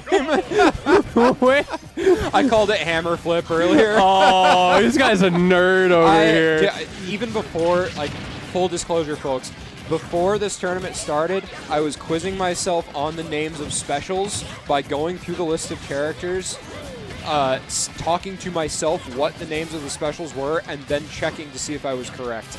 I like to be in the know. That is dedication right there. Hey, if you're not doing something whole ass, you're not really doing it. You know how I prepared for this tournament? You woke up and ate breakfast, I assume? Got dressed. I sat on the porch for 2 hours with my Airbnb host and just talked about life. Nice. That was my warm-up. Fair enough. No, I super respect that. I definitely had that phase where I did the same thing because I wanted to make sure that I knew all the important specials. Yeah. Like, I've got pretty good knowledge of it, but I was noticing, really unfortunate SD from Chase. Or Send. I don't remember if they're messing with us.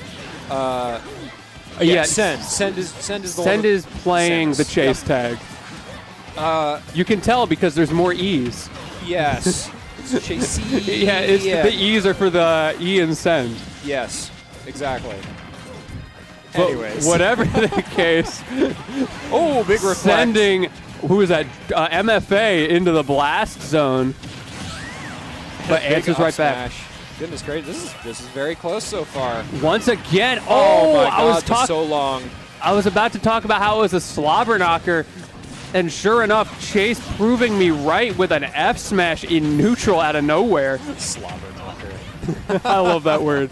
I have great respect for lots of different, silly, goofy names for, beating someone, like mollywopped, stuff like that. I know Californians say mollywopped a lot. Mollywopped is a good one. I'm a big fan of bamboozled. I say rinsed. Okay. There's the out of shield cross slash, predicting that that cross up very My man nicely. got bamboozled by that mix-up right there. They've been Schmeckledorfed. Goodness gracious, Aegis hitboxes, man. Pyra hitboxes. Chase has been doing such a good job of controlling space with those giant Aegis hitboxes that you're talking about. Just throwing out smash attack after smash attack into down air or whatever, it doesn't matter. And look how close this game has become. One hit is all it's going to take to bring this into a 2v1. There we go. And now the onus is on Dre to keep this from turning into a 1-0 situation. All alone now. Backed into the corner, never a good position to be in, especially in doubles. No, it is not. However, Dre fighting out of that corner like a scared cat fighting for its young. What? I mean, my man's just kind of throwing anything at the wind right now, but it's kind of working. Great timing from Sen there. David with that charge shot. Attenborough commentary. And okay, half charge, charge shot into dash attack, not quite taking it. There's a big up throw. And there we go. Oh, no, still not. no.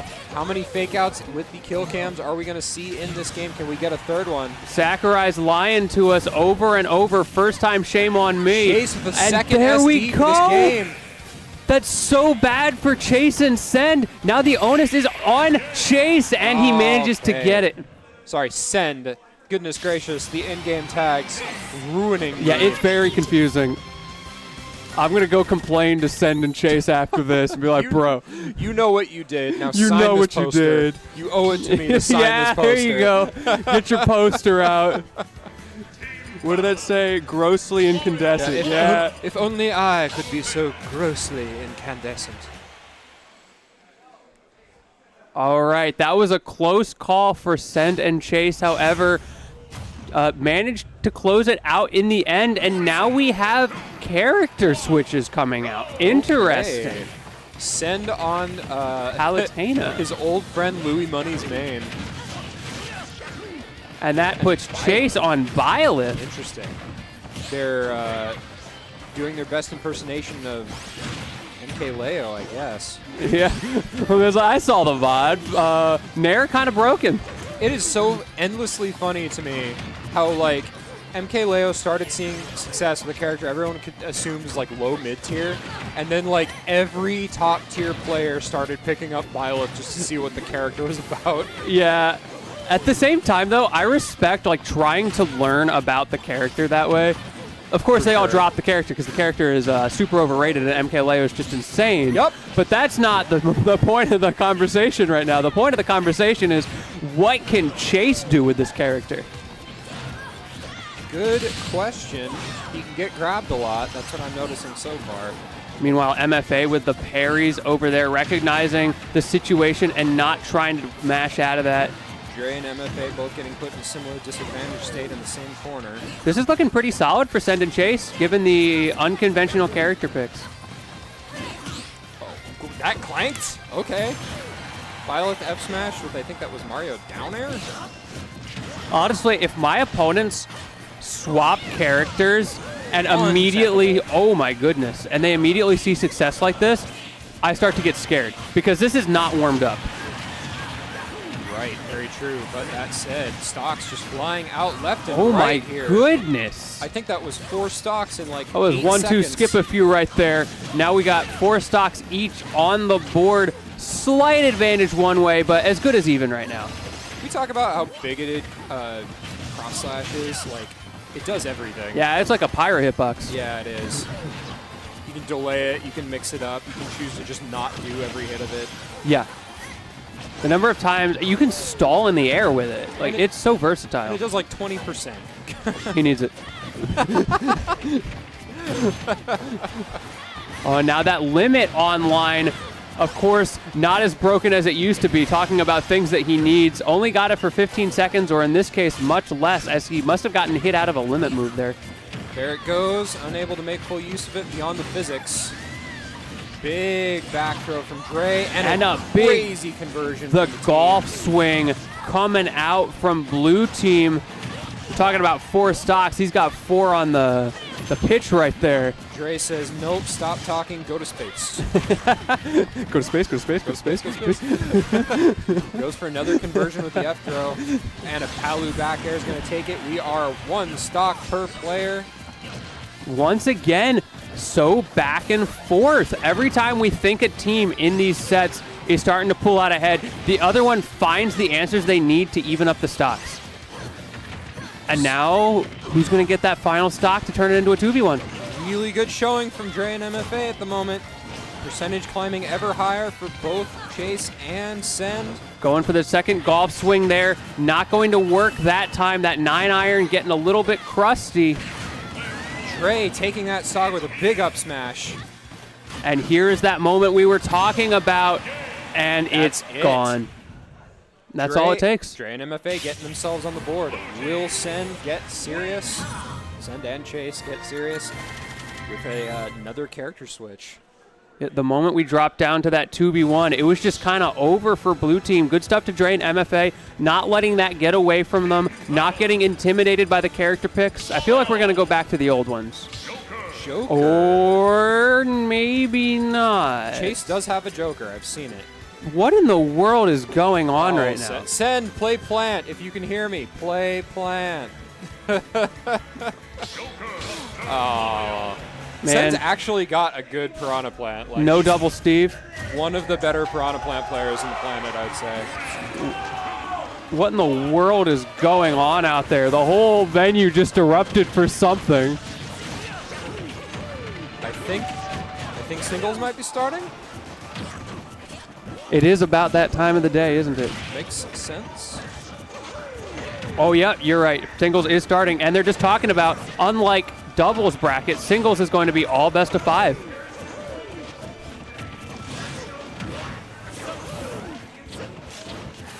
All right, Send and Chase. I'm really curious how these character picks are going to work, especially that Doc from Send. I'm not sure what he's cooking up there, but I don't think this man went to medical school. He is taken off the training weights. He is ready to unleash his true power. Doc, the secret main all along. Yeah, for real. Forget Ness. This is the man that Ness wishes he could be on his journey. Yep. Ness will never be a medical professional. Feeling washed, he's got pills for that. And oh my goodness, are they effective? 99% of all stocks. This truly is the removal of the training weights moment for Send and Chase, as they are showing an absolutely dominant performance at the moment. Yo, what on earth is going on right now? Really crazy recovery mix-up from MFA over in the corner. The Chase Doc goes crazy.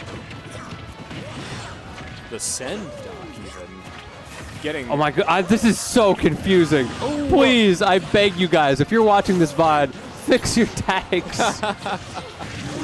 I beg you. They are known and notable trolls. They're going to keep doing this for as long as they find it funny. Which is forever. The yeet throw from Doc, I always love that animation. It's great, isn't it? Doc has some of the best animations in the game. That back throw, the down air. Remember the first time you saw the Doc down air in this game on the trailer? I remember. I popped off of that move. Ganondorf stomp. It's so hype. And now they are stomping on the competition. It's looking pretty over for MFA right now. Okay, there's one. Now you just need 3 more. Both of them parrying the last Okay, hit there's of the cross 2. slash. 70% off of 1 combo. And are you ready for it? No, not quite. Didn't know that back throw spacing. However, it doesn't matter at this point. This is combo real stuff, but they whiff again. Respect to MFA for trying to fight this out right now, because this doing is a great job of it. Okay, jab There's the jab resets lock. and up B, yeah. Yep, super jump punch. Such for a the flashy win. combo. And you can see Chase and Sen just having some fun there. Smiles all around. Certainly, we're going to be moving into, I think, losers finals sooner. I believe we'll be moving into Loser semis? winners finals, right? Oh, yeah. I mean, we could do it any order we want, but winners finals is an option. Though I see Viola coming up, or maybe just walking by. I'll be right back here, folks. Got to take a quick break. I'll be back what's on up, dude? commentary in just a minute. It's all right. I'll hold down the fort.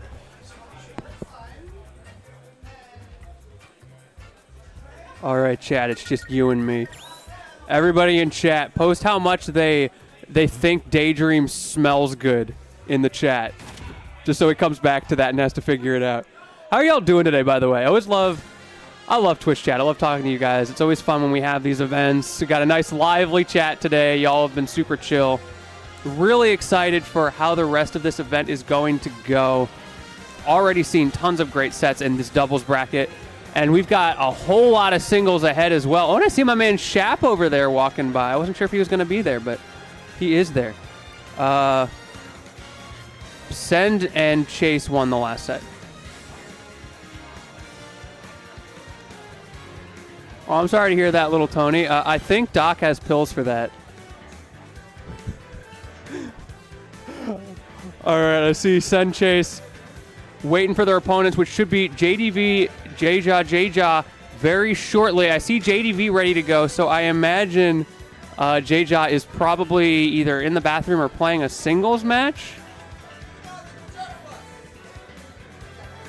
And what is going on outside my booth? So, chat, for reference, I've got a little half-dome booth thing going on here. So I can't see anybody in the venue, but it's only a half wall. So I can hear everybody. And people are just popping off in the background at random intervals. And I have no context as to why. Yeah, there we go. So I got my booth behind me, and then in front of me, there's just like a little thing like this. And there's like just enough blur through the semi-transparent wall that I can see people moving by. Yo, what's up, Cal? Hello. How's it going, dude? It's my first ever tournament commentary. I can't wait. Oh yeah, Cal he's afraid of heights, so don't mention heights in the chat. Literally, whenever I stand up, I'm like, oh my god, I can fall. Holy moly, I can fall. Like, literally, whenever it says, oh, hey, look, there's a tree. I'm like, where? I don't know. But now, we're back in Blood 7. We're doing doubles, right? Yeah, you're here just in time for winners finals. We're going to have Send and Chase versus JDV and Jaja. It's going to be really exciting. Ooh, yeah. I know, traditionally, Sen has been a doubles machine. Yes. Chase, we know what he's been doing, He's been doing good at Crown, at every single tournament you see him in top 8. It doesn't matter what tournament he goes to. He's been grinding. Has he been outside of the top 8 ever? Not that I've seen. Not that I've seen, and I've been here for at least this is my first tournament, so I mean, kind of crazy to see this. Dude, you should consider TOing. I bet you'd like it. Maybe I could probably TO. Maybe you could have you could have something based on a location, like a house or something, or a crib. Yeah. Yeah, and based on something to do with fatherhood or paternity. Yeah. Yeah. Maybe what do you think? Give me some work stuff to name. Father's Foundation. I think it's pretty good. Okay, Father's Foundation is really good. I think it's good. FF. But ooh, hit /FF. Control Alt F. Boom, there you go. Yeah, we're getting back into it. Yeah. And then JDV. I mean, they were actually set. By the way, me and Cinnamon, major upset. We took a game off that. We took a game. JDV had Bell, rolled in, up smash, he died. And then they lost one stock the last game in fucking 3-0s. But the important thing, you took a game. You took a game. You did. And they're top players. I know who's by the Cascadia Clash. Did you know that? I did know that, but tell me more about Cascadia Clash. Cascadia Clash. It's a small little tournament, 16-man. Gonna happen. And I heard it's in the mansion in Portland, Oregon. Ooh, that's gonna be good. Does that sound fun? It sounds great. That sounds really fun. I know I was there last time and just a whole bunch of shenanigans happened. Like hide and seek, Smash Bros, hide and seek. Yo, they got Smash Bros at that thing? Yeah! Bro, that's crazy. I would never have guessed they had Smash. But I know that, to be honest, this is a tournament to see who can qualify. Oregon's second qualifier, and Oregon is the favorite to actually qualify. The only other people who are really in contention is a couple Weewa guys, and there's no BC here. And the only Ewa is me and Saint, who plays Lil Mac. So it's very obvious that, hey, Oregon might get a spot right here unless JoJo does something crazy. Because last time that Back in Blood was a qualifier, guess who qualified? Who qualified? JoJo the Hobo. taking that spot from there. I don't know. Sounds pretty good to me. But now I know Major's going to be fiending for that spot. I think he's going to get in no matter what. I mean, like, did you see it Sundown Saga? Yeah. Insanity. I remember The coming in- tragedy. Well, yeah, we both. the wise. It was no. Oh, If he just up smashed. if he just up If he just or up smashed. anything else, or just get him off stage, do like a short hop fair. That would have got him off stage at least on a little bit. But now we're getting back in this. This is a. Okay, what are these characters? What the fuck is going on? So here? Send and Chase have been trolling this whole time, and they are continuing to troll in this game. All right, I lost my man Big Daddy. However, I've got another good one coming back right now. Chat, you remember the plan. It's time to execute. Execute, chat. Hello once again, folks. So how do you feel about the Chase Steve? The Chase Steve is fun and interesting. I heard him asking if he was banned since he is in a lot of regions at this point. I'm way more excited about the Send Ridley, though. I'm a major Ridley fan. I have talked at length about the power of the Nelbow. Yeah, I love Ridley. I love Ridley. he's a fun character. He's just too big and too light for his own good. My man Cal coming in aggressively, tapping me right now. I see. What are you trying to Missing pull? What something? you looking Okay. for? Man, he's so tall. I have seen the Chase Steve before. It is real. He pulled it out. He's pulled it out in singles several times before. It is kind of wild how many characters Chase is capable of playing. Yeah.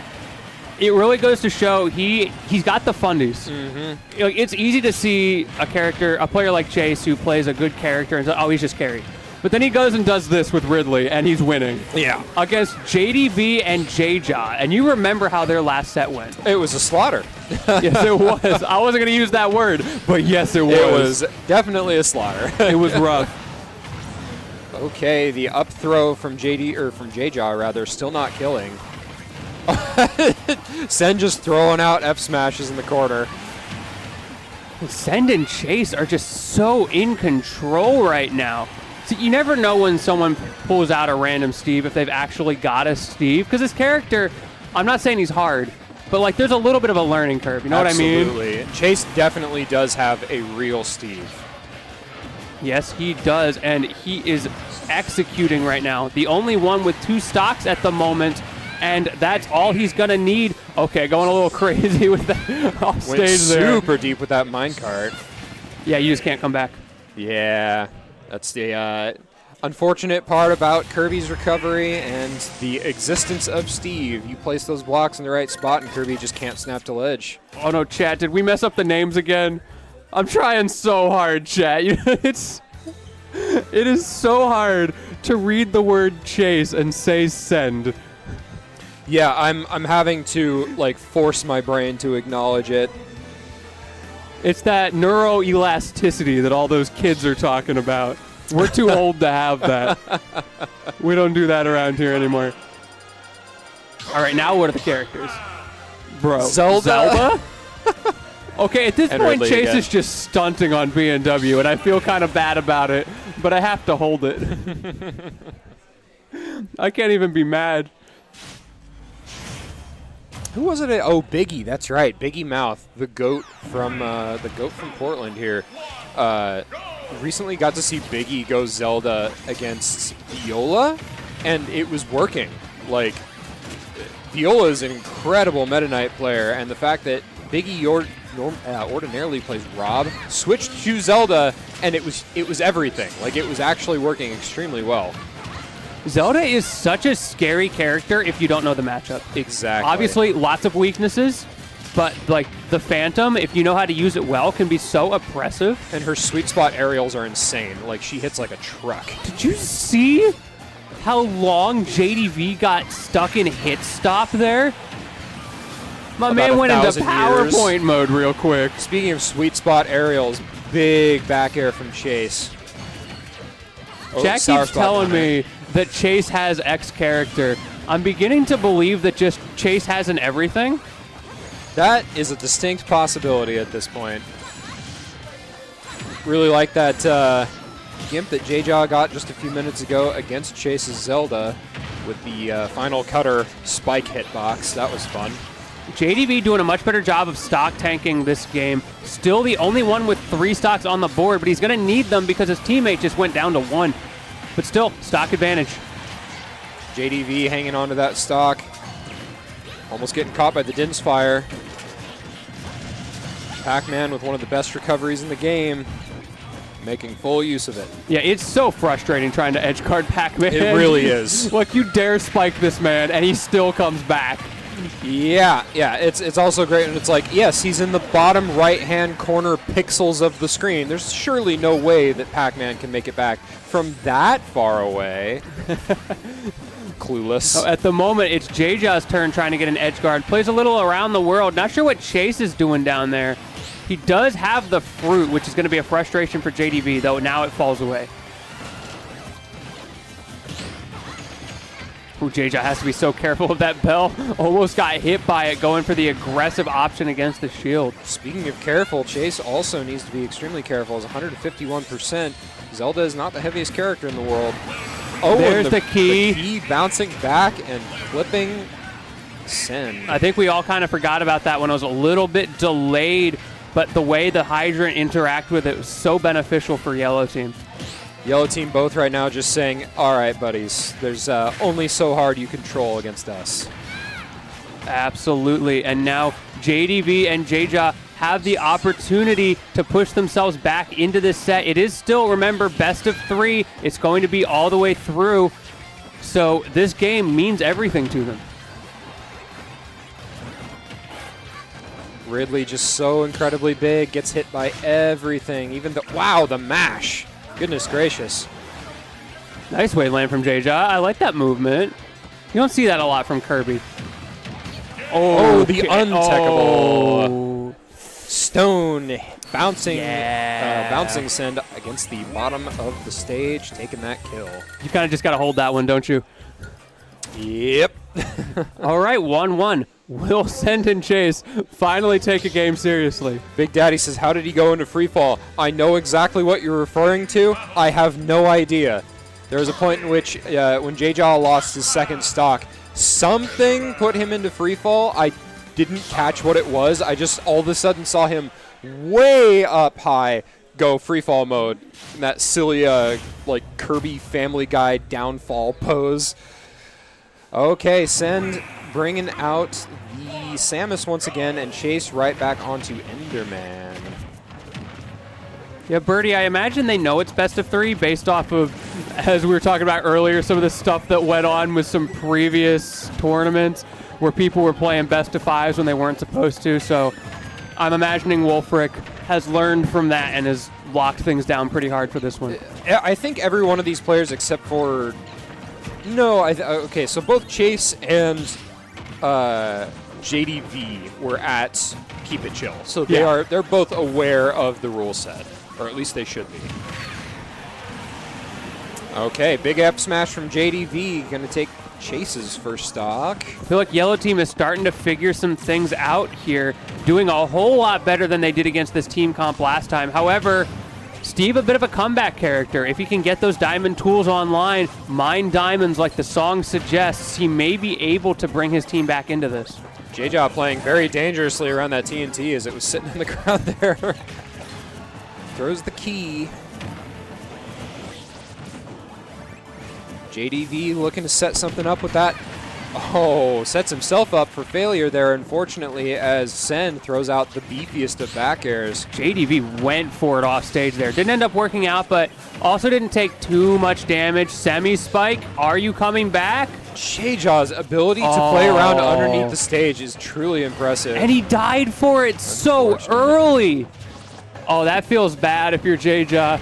I feel like he actually had him dead at one point there and hit him one more time and he was able to come back. Jayja with so much pressure on Send and going to use the soft spike of Kirby down air to take the stock. Kirby now a cube. Man. Let's go. Shout out to Cube Kirby. My man going into 2D mode. Gonna start mining blocks and placing them too. It's very clear that Jayja knows how his resources work and what he can do with all these different setups. We saw what he was doing with the Pac-Man stuff. We can see how he's setting up with his blocks as well. And he has the little pickaxe. That's adorable. He's so cute. So presumably he can craft, right? I don't know, actually. Maybe he can craft if at the Steve's workbench, because I don't think he can place his own.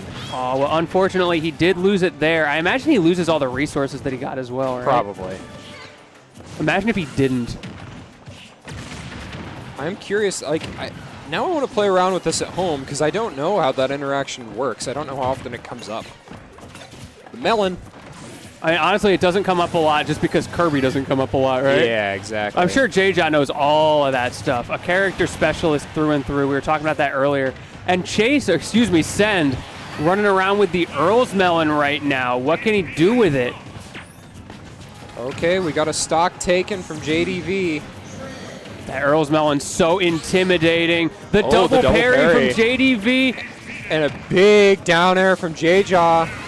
But that's going to be it for his stock, and this might be it for our heroes, JDV and J-Jaw, in a bad situation. 2v1, JDV fighting for all he's worth right now. He's still alive. Backed into a corner by two of the best players in the world. Just a little yellow guy. Now, if there's one character who's good in the corner, it's going to be JDV's Pac-Man. But can he actually do anything with this? He's just struggling to get anything started, and for good reason. Yeah, there we go. And the diamond sword through, I think he had diamond, through the bolt. Yeah. The hydrant, not the block, the hydrant. Lordy, lordy. Not much you can do about that. It's just a tough situation in those 2v1s, and of course, Send and Chase so practiced in those situations. So that's going to put JDV and J-Jaw down onto loser's side. Will we see them in the grand finals run back, or will they be conquered by whoever they are facing next? Still got a few sets going on loser's side. Monty and Bombastic versus Terra and Louis Money still happening off stream. They are going to be playing, or I should say the winner of that will be playing Yash and Temporary Plan on loser's quarters. Then that's going to carry over to losers semis where Dre and MFA are waiting. And then that carries over to losers finals where JDV and J-Jaw will now be waiting. All right.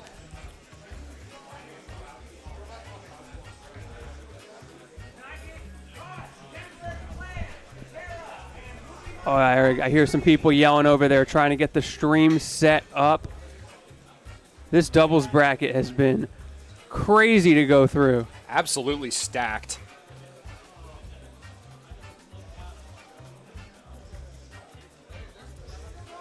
More familiar faces. Sitting on down. Shout out to Biggie Mouth in the background there. Yeah, I'm trying to listen to conversations behind me right now. That's why I'm getting so quiet. I'm trying to figure out what's going on. Oh, called out. Chase not disconnecting his Pro Controller. Classic. Oh, no. The ultimate classic. He was him. He was really him. What a call out. Terra and Louis Money still kicking it. Here we go. I will never forget the moment at Port Priority 6. There was a Rogue Pro Controller for like all of top 8 oh, Lord. that they could not get rid of. Why didn't they just use the disconnect feature on the Switch? If I remember correctly, the Switch was like zip tied down, Oh. and then they didn't have Joy-Cons. Because whoever had that set up, I guess, was worried about theft or something. Yeah, so that makes like, they had sense. no Joy-Cons, it's zip tied to the dock. So you can't do anything Right. with the menu, so you're just stuck. Had And to they deal couldn't with find whoever the that person. person was. Yeah. And the thing had low battery to make it even worse. There's pop-ups coming up on the screen every Yeah, few seconds. in the middle of the match, just over and over, low battery warnings were coming up. What a low battery Pro Controller can still last for like an hour. Oh, it lasted for a couple hours because they weren't Lord. using it. It was Right. just sitting there connected. All right, away we go. Terra and Louis Money versus Yash and Temporary Plan. Still don't know which one's which, and one of them has the wrong name. The world won. JDV. Oh. Yep, they have realized it too. Back to the menu screen. Rob's clap animation always makes me laugh because it's like 2 frames. Yeah. Just open, close, open, close.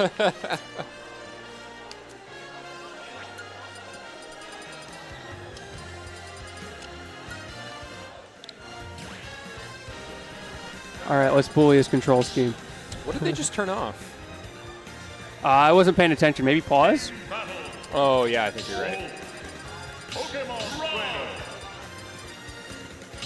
Okay.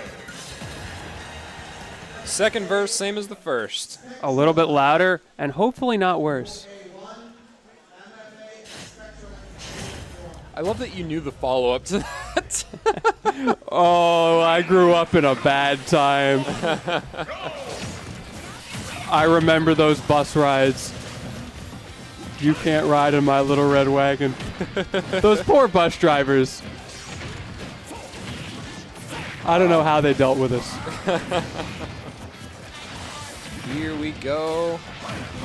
Terra, of course, on Wolf. Louis Money on Rob.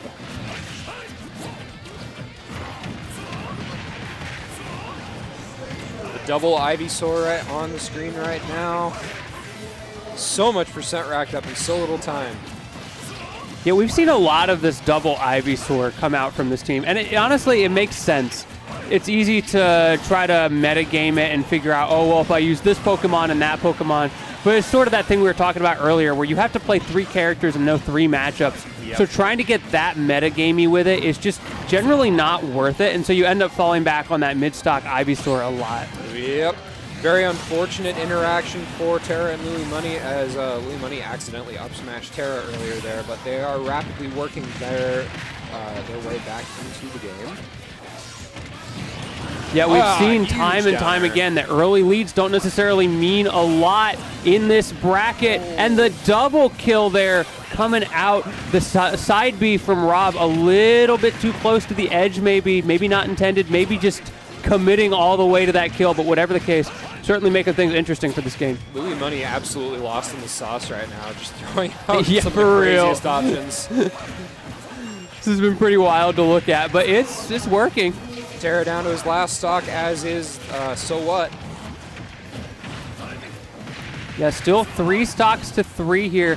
These teams keeping it very even. Great juggles coming out from red team as well. I feel like the blue team in general has been having a lot of trouble landing once they get into those situations.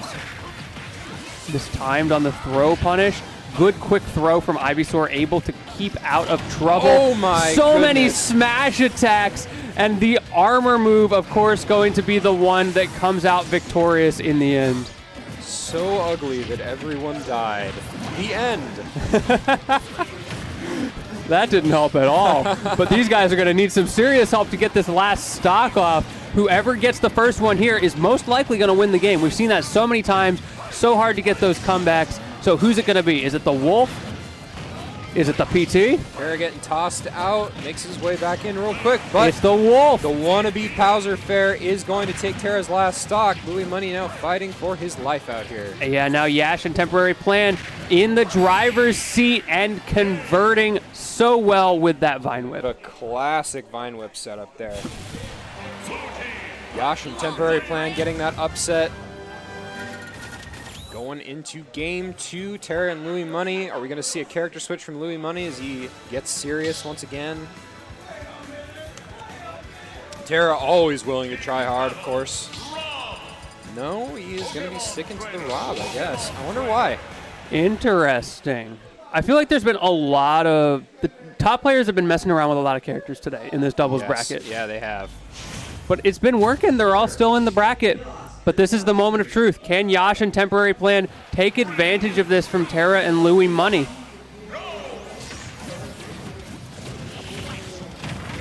Right out of the gate, forcing Terra and Louis Money back into the corner. Good early damage on red team. Blue team carrying that momentum clearly from the last game. Great parry on that Nair and able to punish it. You don't see that often against a Rob Nair. That's just so hard to do. It's crazy to me how these high-tier players are always so intimately aware of the Rob Super Laser and capable of air dodging or parrying it just to get around. Robo Burner, such a good recovery move. Louis Money able to go all the way down to the double bus and still get kill. back. What happened to that lead from blue team out the gate? Terra and Louis Money just found their opening and said, thank you very much. Are they going to be able to push that momentum, maintain this advantage?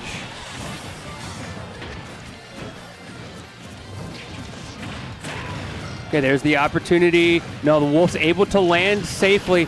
Terra staying alive in that situation, as he has been apt to do throughout this entire bracket so well. But will that continue to be the case? Both Charizards on the screen once again. All the up smashes coming out. There's a third one. Still not quite going to kill. Rob, pretty darn heavy. There's a back throw and a forward air.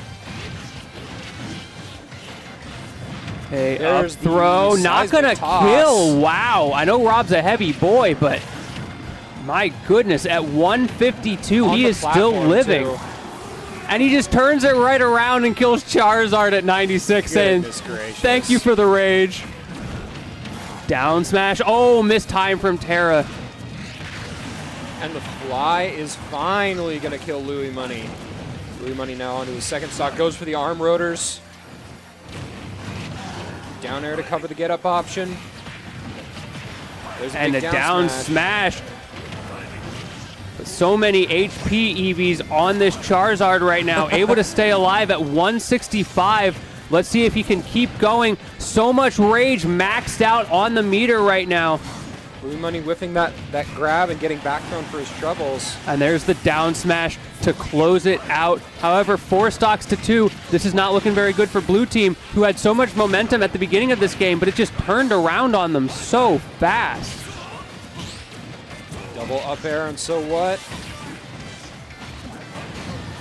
Covers that landing. Terra now on his And own last yeah, stock. there we go. Last stock situation for Yes. blue team. Esk accidentally deleting his ally's own stock. And I think we're just going to be going into a game 3 here momentarily. It's so hard for PT to come back in this situation. Even going for a down air there is Terra. Terra always willing to risk it for the biscuit in a situation under which he is in the advantage. The mix-ups have been so good in the corner, being able to stay alive against this pressure. But red team's chilling, honestly. They're just going to wait it out. Okay, yep, there's that Flare Blitz cheese taking that stock off of Louis Money. Oh, if that kill had gone through there, we might have been able to see something. But there we go, the up smash. And yeah, Terra, Louis Money able to take it. Good stuff to them, not letting it get out of hand. But 1 stock, though. Good stuff to blue team for taking 1 stock in that 2v1.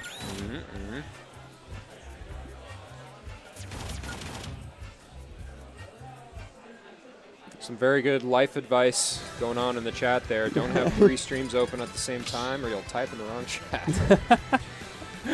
Hey, there are worse things to do in a Twitch chat. Okay, I'm Rob a big once again. multi-Twitch fan. Look, I got things to do. I don't have time for downtime. We talked about this. I need the serotonin rush.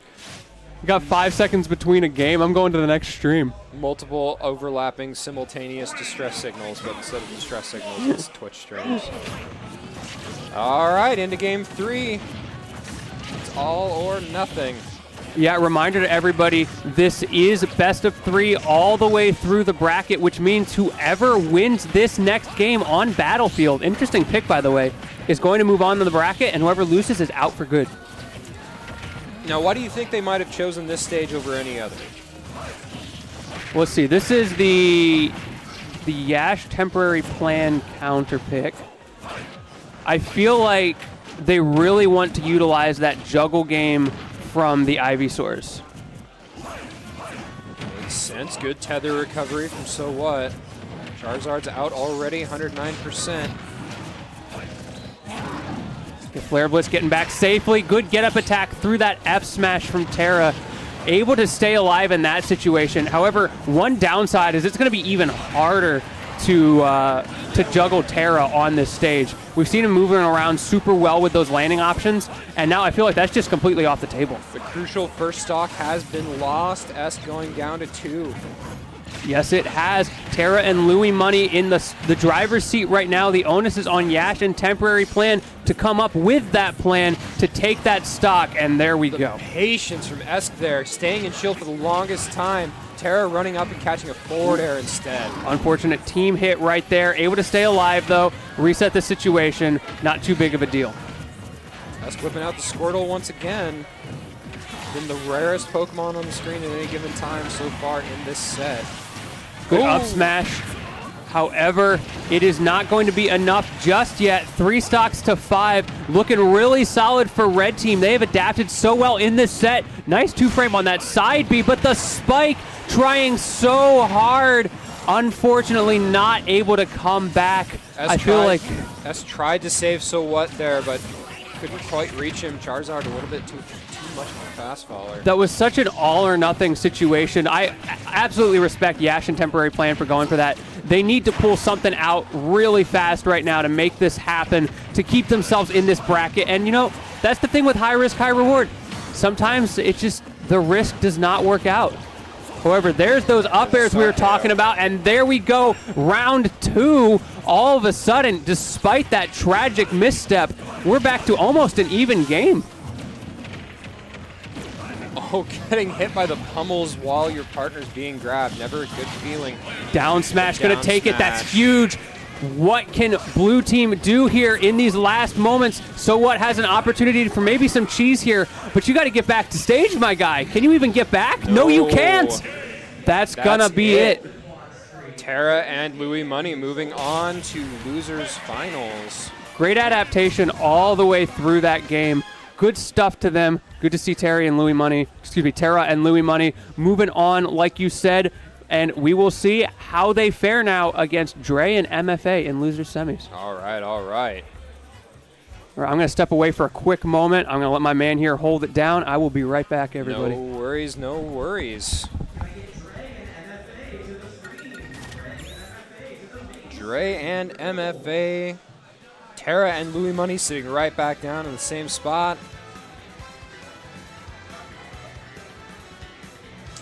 Dre and MFA, of course, just having come from winners finals. Welcome back. Welcome back. Hello.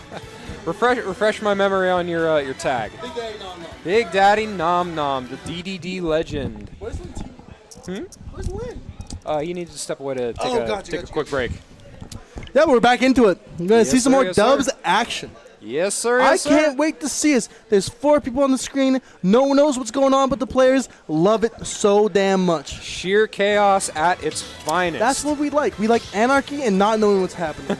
That was basically my whole middle school time, you know, just no one knows what's happening, but something's happening. You And know? people are beating the crap out of each other. You'd be surprised about how many people got beaten the shit out of, you know, just fisticuffs every day and night. But we're back in Blood number 7. Isn't Yes, that sir. crazy? Yes, There's sir. 7 of these now. 7 is a lucky number, I hear. Hopefully, it's going to be lucky for one of these players, as we have a Pro Controller issue going on once again. Good. I think all Pro Controller users, I'm one of them, should just like take over. I don't think GameCube should be a thing. No, No, we're on a Switch. that's true. And if you are playing a tournament, you're there to make money. What are you? True. You're a professional. Yep. If you play GameCube, you are a liar and a cheat, and just a thief, in my opinion. A thief too. Wow, because you're stealing games. Yes. Yeah. Yes, you're stealing games Yep. from the hard-working Pro Controller community. Yep. Tell me how that. It's Tell me. even worse if you're on a Smashbox. So Smashbox. Yeah. When, I don't want to hit anyone here. Lantini is just caressing my neck right now. Dude, I feel this warmth embrace of just a man with cold blood. The murderous intent. Huh? Has anyone ever told you you're really calm? No. You're also very soft. Thank you. Oh, you want your mic back? Thank you for joining me in the interim, good sir. Joining me back once again. Oh, look, I'm just in time. Always a pleasure to have Cal step in momentarily. How does he know? Are we like on a screen somewhere? I don't know. Maybe that, or he's just hovering like a vulture, waiting He's just for the always opportunity. for like 2 hours. Yeah, I wasn't gone all that long either, and you were gone all of like 3 seconds, and he was like, He's just aha! always there. Always watching. Away we go. Losers. Is it still losers semis? Yeah, it's loser semis. Okay. So quick refresher, whoever wins this gets to face JDV and JJA in losers finals, and whoever Yes. wins that faces Send and Chase in Grands. Okay. Will I forget again? Potentially. This is the way. There go the first 2 stocks of the round. A spike into a nice hit, sending both Dre and MFA into the blast zones. It looks like Terra and Louis Money off to the early lead, maybe carrying a little bit of that momentum from the last game. Dre and MFA have been sitting for a little while waiting. Maybe they've been able to play some of their singles on the side, but whatever the case, just having that warm-up can be so valuable in this situation. You know, something I've appreciated throughout basically... Ooh, is Terra not going to... Oh, wow, the save from Louis Money. Incredibly good attention that he's paying there. Really good use of the up air to save Terra. Things like that are what make the difference at the end of a bracket. Absolutely. Everybody's a little bit burnt out. It's so easy, especially in doubles, to just get into that mindset of hold forward and hit buttons.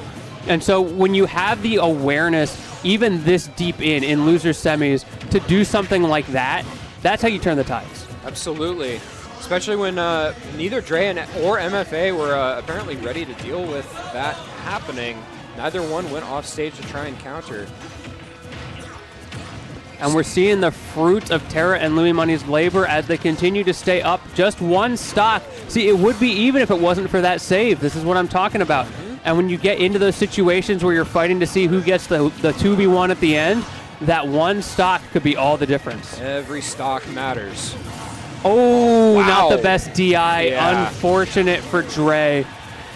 That limit cross slash not quite going to kill Terra. Neither is that fair. The up smash will. Terra getting a little bit too aggressive there. Double cross Yep. slash. Okay, I see you. It's huge. Why not? Ooh, speaking of up Mario. smash, all right. Louis Money was not ready for that. Okay, Dre, I see you. All right, back onto the other side of the stage. No worries. And now we are in that last stock situation, and somehow Blue Team have brought it back. They've given us themselves that opportunity to turn this game around. If they can just get one more big opening. There's the throw on the Wolf, but instead going for the 2v1 on the other corner. That split-second decision-making that has to be done. So hard to know what's right and what's wrong in those situations. Always really cool to see when MFA gets a grab. Dre knows exactly where to run in order to try and turn it into a conversion. But there's the opening. There's the roto Yeah, arms. it's just nothing you can do. You had the limit cross slash and the gyro burning all your resources, and then it's just a matter of closing it out with the side B.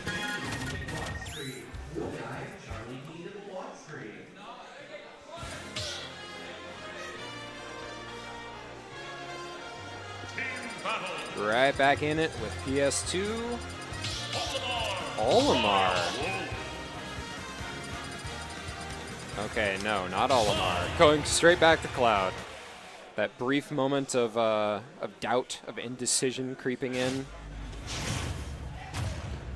I keep seeing FTP's green and red silhouette running past like the semi-transparent wall. No one else, when they walk by, can tell who it is. But when FTP goes by, you always know it's him. Just the flash of green and red. Okay. Goodness, Terra almost losing that stock immediately. Oh, possibly losing the stock to... Yes, losing the Yes, stock he is. to Louis Money's arm rotors. The early stock. Okay, going for the finishing touch. Kind of surprised to see that in that situation. The hard read, but I mean, you got it for 15 seconds. You don't super need it for your percentages right now, so I guess it's worth the risk. Or who knows, maybe it was a misinput. MFA is the Mario? Or... MFA is the Cloud. Okay. Dre already down to his last stock. Goodness great, less than a minute in. Almost losing it to the Rob down air as well. Gotta love the old run up and hold shield. Ooh, and the golf swing call out from MFA there. We've seen that come in clutch so many times, usually in team combos, but he just swinging for the fences literally and metaphorically on that one. But it worked out. My man's hitting under par right now.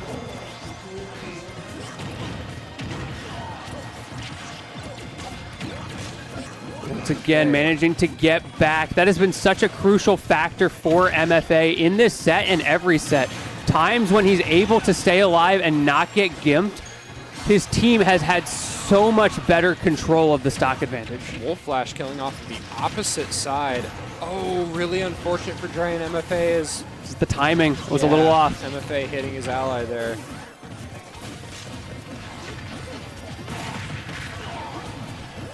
Okay, now can you land? I see the sharking coming out. This Rob historically has been so good at that. And yeah, there's the mix-up. You got to watch out for that nair when you think you're finally safe to land. That somehow comes out and clips you off the top with bad DI.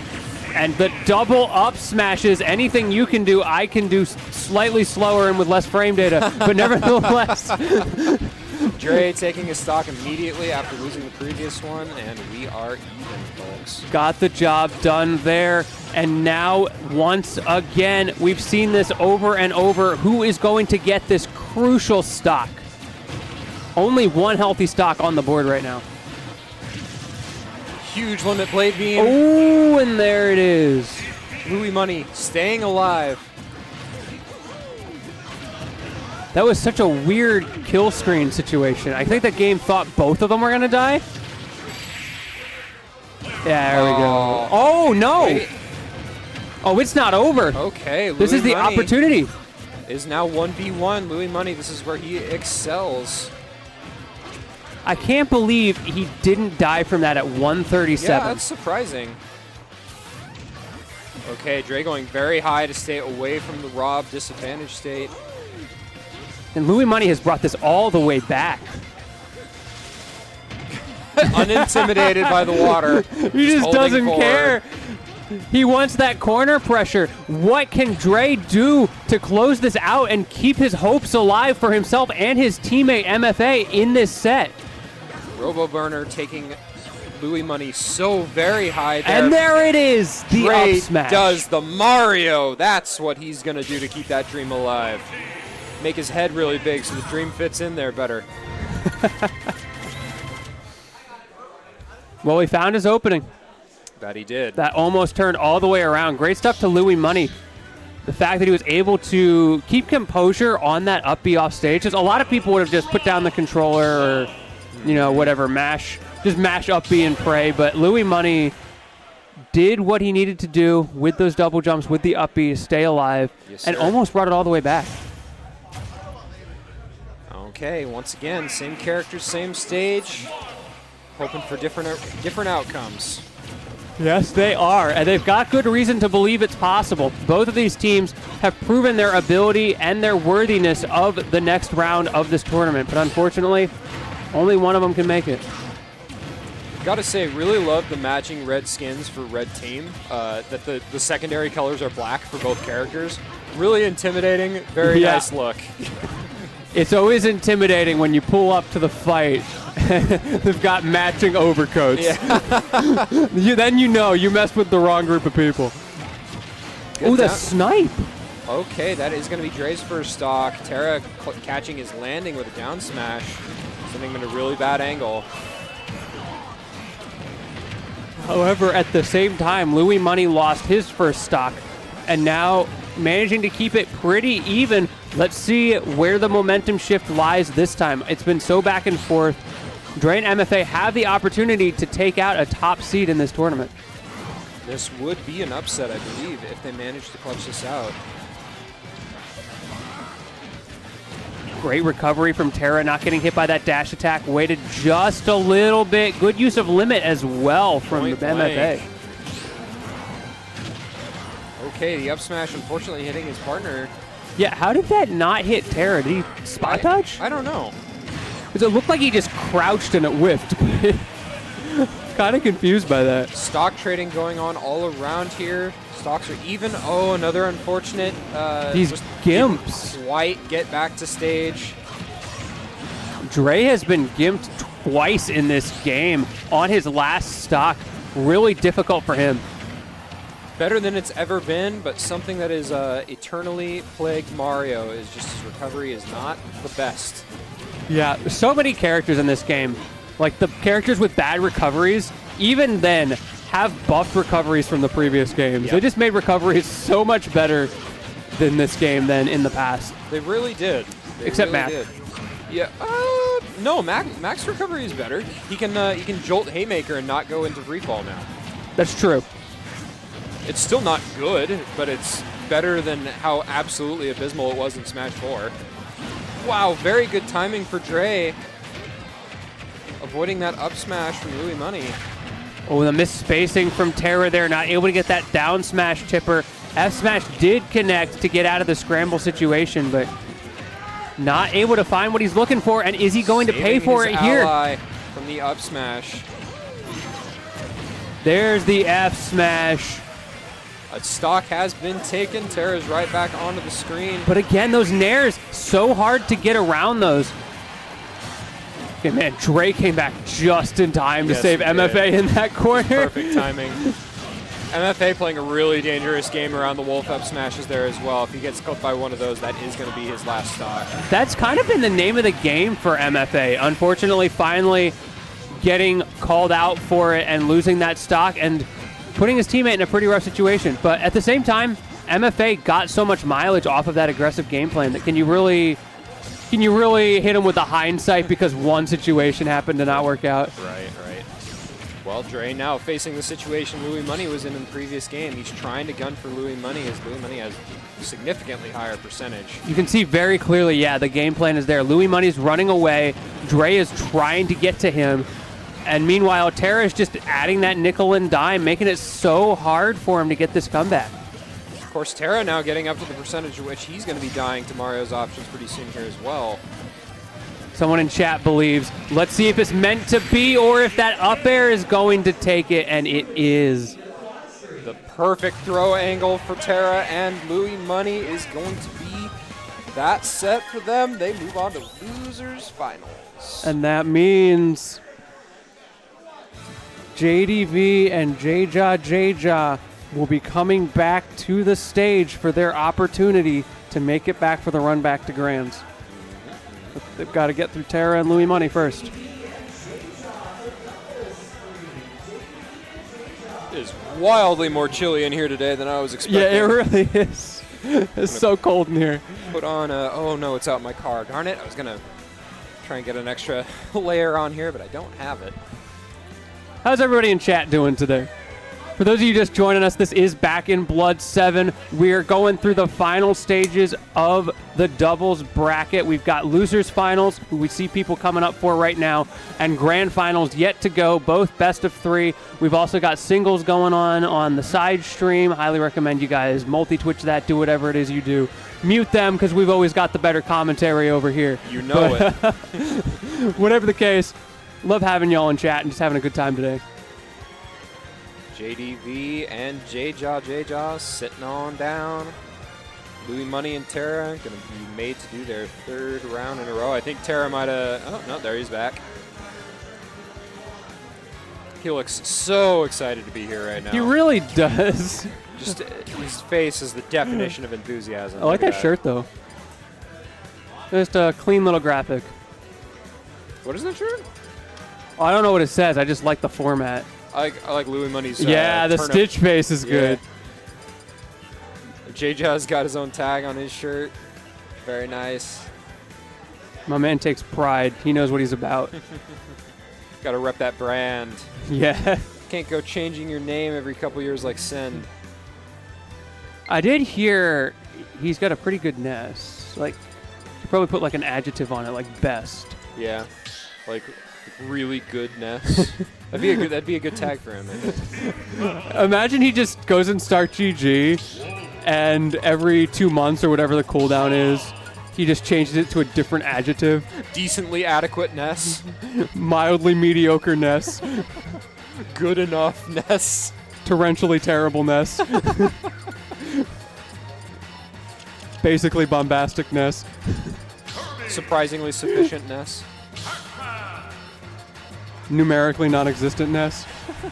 There you got the triple on that one. Woefully worstness. Oh, wow, called out.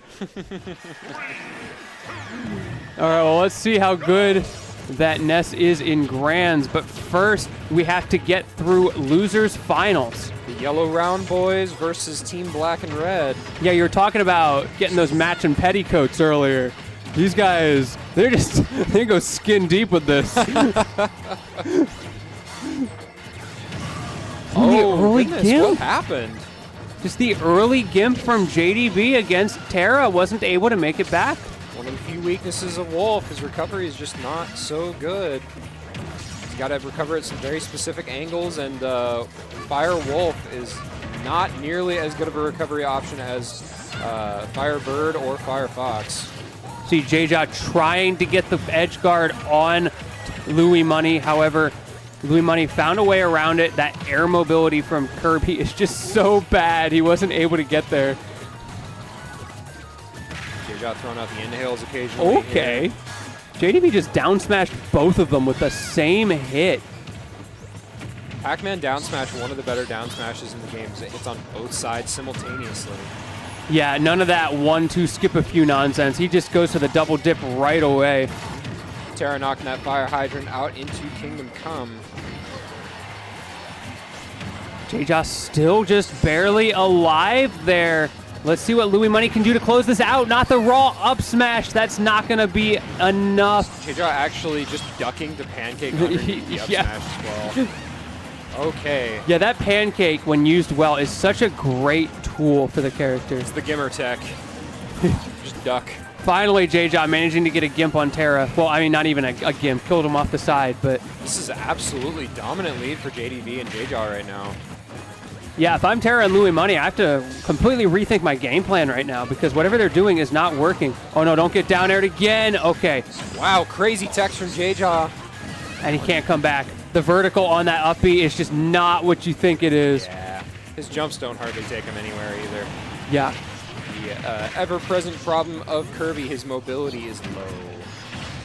Okay. Imagine how ridiculously top tier this character would be if he had like Jigglypuff physics? Jigglypuff physics. Oh my god, he'd be broken.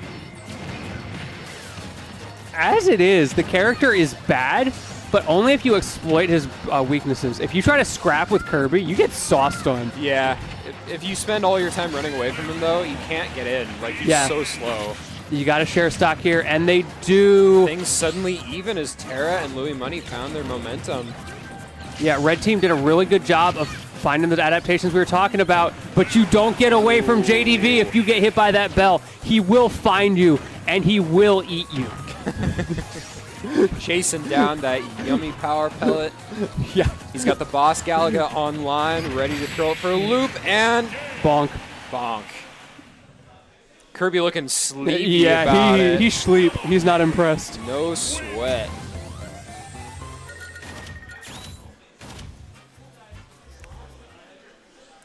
So Terry and Louis Money managed to figure some stuff out at the end, but JDB J-Jaw continued to look really strong all the way through there. There was definitely a shaky bit in the middle where they lost, 3 stocks, like, very rapidly. Yeah. Terra and Louis Money, if they can, maintain that adaptation that they were doing, or the adaptation they were doing in the first game, this is their set to win. But okay, JDB and J-Jaw going for that immediate inhale strategy, the double up throw. Goodness gracious! Yeah, just Wild. all these aerials coming out 80% already, almost dead off of that single interaction. That looked so clean; it felt like it was rehearsed. Goodness Oh gracious, these my. team combos. What are these two on? Where was this the rest of the They bracket? are in sync right now. Oh no, we can't go that way again. No, I spoke the evil back into reality, not intentionally. We'll have a karaoke night after this and get it out of our systems. How about that? Actually, what I'm doing after this. Oh, yeah? Yeah, it's my birthday. Ooh, happy birthday. Thank you, thank you. I won't ask you how old you are. Ooh! Say again. I said I won't ask you how old you are, Oh. but forget what I'm talking about. Is Terra not able to get the kill off of that down smash, but showing so much control. JDV and J-Jaw just barely managing to maintain the lead at the moment. Wow, what a reversal from J-Jaw, clipping Louis Money with that up air. This is not the momentum switch Terra and Louis Money needed. Looking pretty bad for them right now. They've got to get these stocks off right away, but meanwhile, Terra's been played around the world on this percentage right now. Okay, J-Jaw finally. Okay, both no. J-Jaw and JDV finally losing their first stocks. J-Jaw felt a little bit bad. He decided to kill his teammate there and make things a little more interesting. Hopefully that doesn't come back to bite him. Okay, with these parries on. The rate the percentage is climbing, I think it's going to be A-okay. But we will have We to got the find last out. hit of the down air. Yeah, it's Robo Burner though. But it forces him high, and now he's out of gas. And that is going to be that stock. That Crazy was- capitalization from J-Jaw. Just textbook. And JDV, meanwhile, doing the same exact thing to Terra. Unbelievable control. The way J-Jaw's been able to play around his terrible mobility in those situations. Okay, have you ever heard Kirby use Rob Neutral B? No, but I'm excited He to hear says beep it. I in need to a hear it. monotone voice, but it's Kirby's voice. Oh, no. What? That is wild. How have I never heard that before? Oh, I'm so happy that that happened. Man, I need to just go and watch all of the Kirby moves, like, in a video. I know that's got to exist. He's such a beautiful little creature. That's so funny. I do love how all of the DLC character showcases included a segment for what happens when Kirby Yes. gets it. Oh, nice ledge shrimp from J-Jaw there. Knows he needs to eliminate Louis Money. Both him and Terra on their last stocks here. JDV doing a good job of keeping Terra away, so Terra is unable to help Louis Money. This is looking like curtains.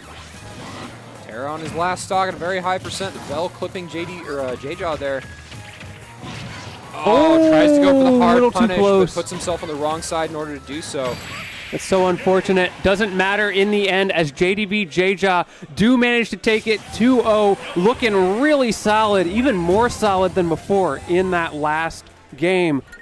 Really excellent showing from them both. They are going to be moving on and up. But now's the part that really matters. Yes, losers finals. Now, reminder to everybody, on winner's side, this was a 2-1 in Send and Chase's favor. However, that does mean JDV and J-Jaw got a game. If I remember correctly, that was the one where Send played Steve, right? No, Chase was playing Steve. Oh, Chase was Sen playing played Steve. Ridley and Right. then switched to Samus at the end. Chase was playing Steve, and the 2 games he played Steve, he won. And the game he did not play Steve, he lost. I can't remember what he switched on to in the game that he was not playing Steve. But yeah, Sen picked Ridley the first 2 games and then switched on to Samus for game 3. And you keep calling him the wrong name because he keeps using the Yeah, in-game this is tag on them. I don't Chase. even feel bad about it. You guys are going to get misnamed, and it's entirely your fault. Apologies in advance, folks, if we ever have the camera on ourselves again and it's crookedy. I have real long legs. I keep trying to stretch them out, and the tripod is right underneath the table. It's all good.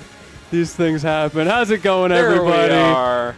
It's been a pleasure holding down this doubles bracket for y'all. I thought I was Certainly just going to has. get like a small piece at the beginning, but we've gone through the whole thing, and it's been great doing it with you, Daydream. It has been an absolute treasure. I am enjoying myself very much. You are a splendid commentator, Lentini. Thank you very much. Yourself as well. Thank you so much. Thank you, thank you.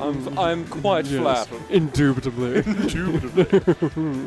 I drink my water like this. When in doubt, pinkies out. Speaking of which, quick hydration check for the chat. We got the water t-shirt to celebrate. It's time to Nice. drink up, everybody. I am almost out myself. I'm gonna end up needing another quick break here if I. Oh, we got Continue one more on like set this. probably before we'll be swapping off. I imagine. I'll hold on just for you, chat. I'll hold on. Just for you. We'll hold on. You can take this water. Oh, okay. And I got my big boy. I am gonna be fit to burst here in a short while. Oh, yeah, I feel that. Anyway, yeah, for those who aren't aware, this is a Cascadia Clash qualifier. Yes, the big invitational that is coming up. When? September, early, I believe. Like the first couple weeks, and it's going to be at a mansion here in Oregon. It's going to be really exciting. I know some people have been there before, big fans of the venue. Really cool tournament and opportunity. It's like our own little summit thing that we do here in PNW, and it means a lot to the players, a lot to the viewers. So I just love that we have that opportunity. Agreed. Something's got to fill that void that Summit has left woefully empty. Yeah, absolutely. That press release hurt. It really did. There's been a lot of things in the community lately that have just been like, is this it? Is this the end of days? But we persevere. We're a tough community. We keep on keeping on. By the way, chat, I don't know if you've seen, there's been a graphic coming up. We haven't really talked about it much. Ghost in a Cup is, shout out to them for sponsoring this event. Really appreciate them coming in kind of last minute for us. Makes a whole lot of a difference to us. For those of you who aren't aware of Ghost in the Cup, they are a Guatemalan, or I should say, they source from Guatemala coffee, ethically sourced, do a really good job of vetting that, making sure that they go about it the right way. Unfortunately, you know, these days a lot of things are not done that way, but these guys, Ghost in a Cup, really respect the way they go about it. And the guy who runs the company roasts all of the coffee beans himself. So you know you're getting good quality. So if you guys are looking for some nice quality, ethically sourced coffee from Guatemala, check them out. I'm sure a quick Google search will help you find it. I think on one of our slides somewhere that you may see at some point, there is a QR code if you want to hold out for that. But, you know, just do a quick Google search. Shout out to Ghost in the Cup. Coffee's so good, it'll kill you. Oh, I just heard someone click. Does that mean it's time? Did you hear that, chat? I'm getting antsy for this grand finals. Yeah, there we go. This is going to be an interesting run back because JDV and JJA have very potently in this bracket shown their ability to adapt. Yes, they have. But they're playing against two top players who have a long history of adapting themselves. It's curious because it's the solo main players versus the play anybody players. Yeah, for real. So who are they going to play? Did I hear Cloud? a Cloud? I think I heard a Cloud. Yeah, Okay. Cloud and Sheik. Okay. Send Sheik and Chase Cloud. I can't even be surprised that Chase has a Cloud at this point. I can be surprised that Send has a Sheik, though. Yeah. Sheik, one of the most notoriously difficult to play characters in this game. Like, I guess we'll see how it ends up going. incredible. Oh, Okay. maybe not too well. Okay, no, you're fine. Saving that jump, getting back, just A-okay. And honestly, only took 35 in that situation. Really not that bad. Not terrible, though Sheik is also tremendously light. Needs to play very carefully in a lot of situations.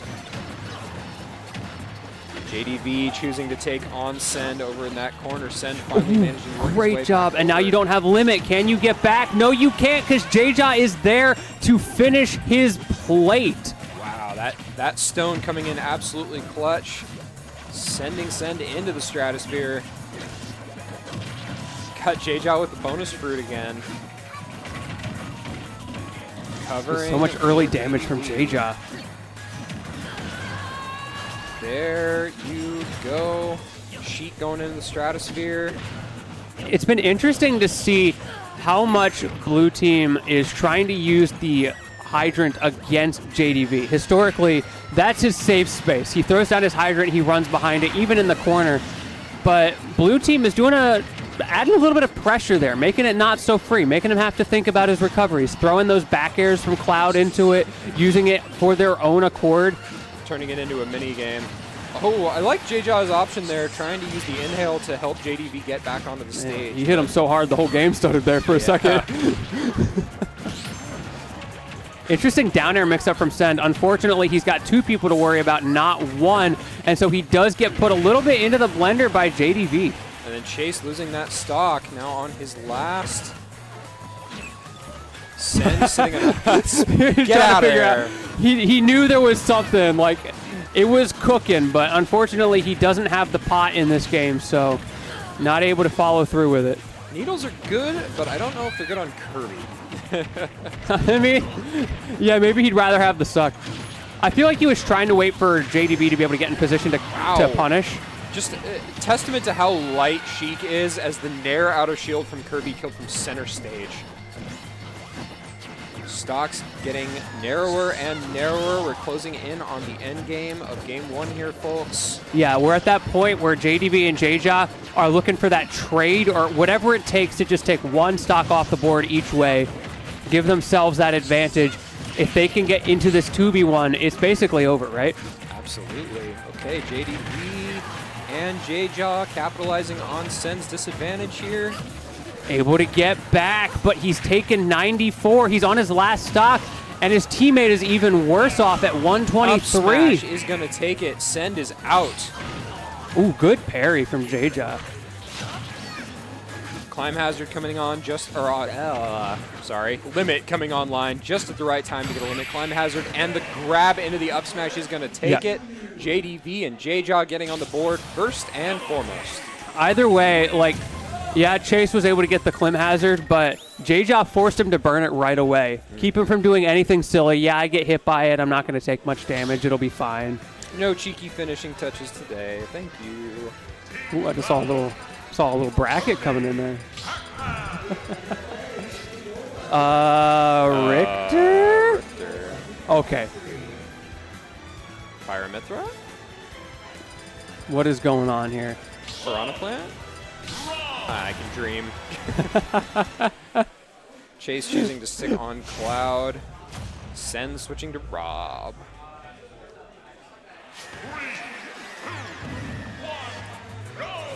All right, into this game number 2 or game number 5 for these players, because remember, they did play on winners finals. Oh, watch out for that Earl's Melon. See, J-Jaw loves the Earl's Melon. I've talked about this a lot. Chat knows, well, some of you know, I am a big Earl's Melon fan, and I feel like JDB doesn't use it enough. But J-Jaw, he's got the right idea. He uses that Earl's Melon a lot, and I love him for it. It's definitely something I've noticed about most Pac-Man players is they try to orient most of their gameplay towards either Boss Galaga or Bell. Yeah. And like a lot of the other fruits just get ignored. But JDB there's is the melon. very good at using different fruits in the situations where he needs them. And I've been able to watch him as he's developed as a player figure out more and more of those little niche scenarios where different fruits are more useful. Yes. And that's always cool to watch, the development of a player not getting stagnant in their game plan. True and correct. Okay, what can you do off this grab? A whole lot, but not the way you wanted it. That feels so bad. Really unfortunate as Send and Chase have taken the lead here. J-Jaw had the right idea, so did JDB, but the execution wasn't quite there. Incredible catch from Chase, but not quite going to kill. But unfortunately, I think that was actually thrown by J-Jaw again. The Hydrant killing JDB. This is looking so different from the last game. What changed? Other than, I guess, the characters. There is the S&C, but unfortunately he went for it on Rob. Rob, of course, a character that can come back from just about any amount of being low there. Yeah, your only real hope there is maybe you can get like footstool and down air shenanigans afterwards. I think J-Jaw got footstooled instead because J-Jaw died in that interaction. Yeah, if you just mash jump to try to get out of it, you can sometimes like auto footstool him frame 1 when you get out. Things actually surprisingly close nonetheless. Chase being the only person with a second stock to hold on to at the moment. Oh, let's see what he can do with it. J-Jaw kind of bullying Chase. Yeah, J-Jaw has been all over both of these players every time he gets that opportunity to scrap.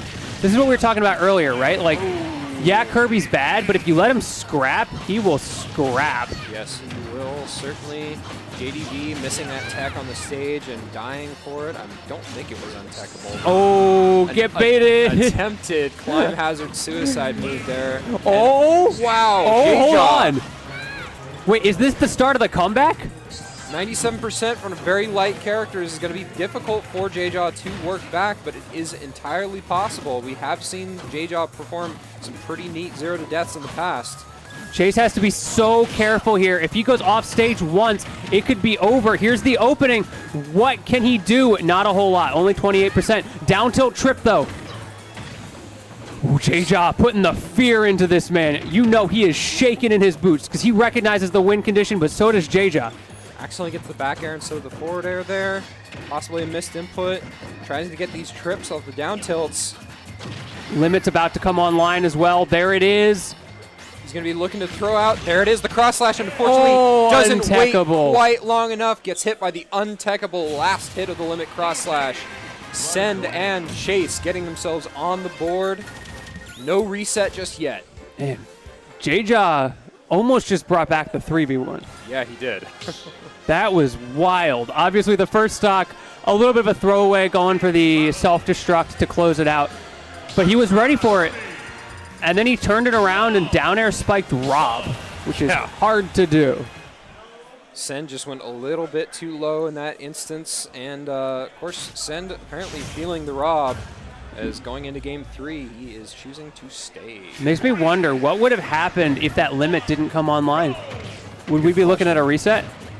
Very possibly. I think you might be right, because like, what else could he have done? He would have been forced to go into an edge guarding situation, or ledge trapping situation rather, instead of an edge guard. And J-Jaw is got a substantially better chance of surviving in a ledge trap rather than a ledge guard.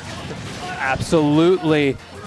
All of these players right now trying to get that early advantage. Speaking of surviving, and look at that across the stage team combo from blue team. So simple, but so effective.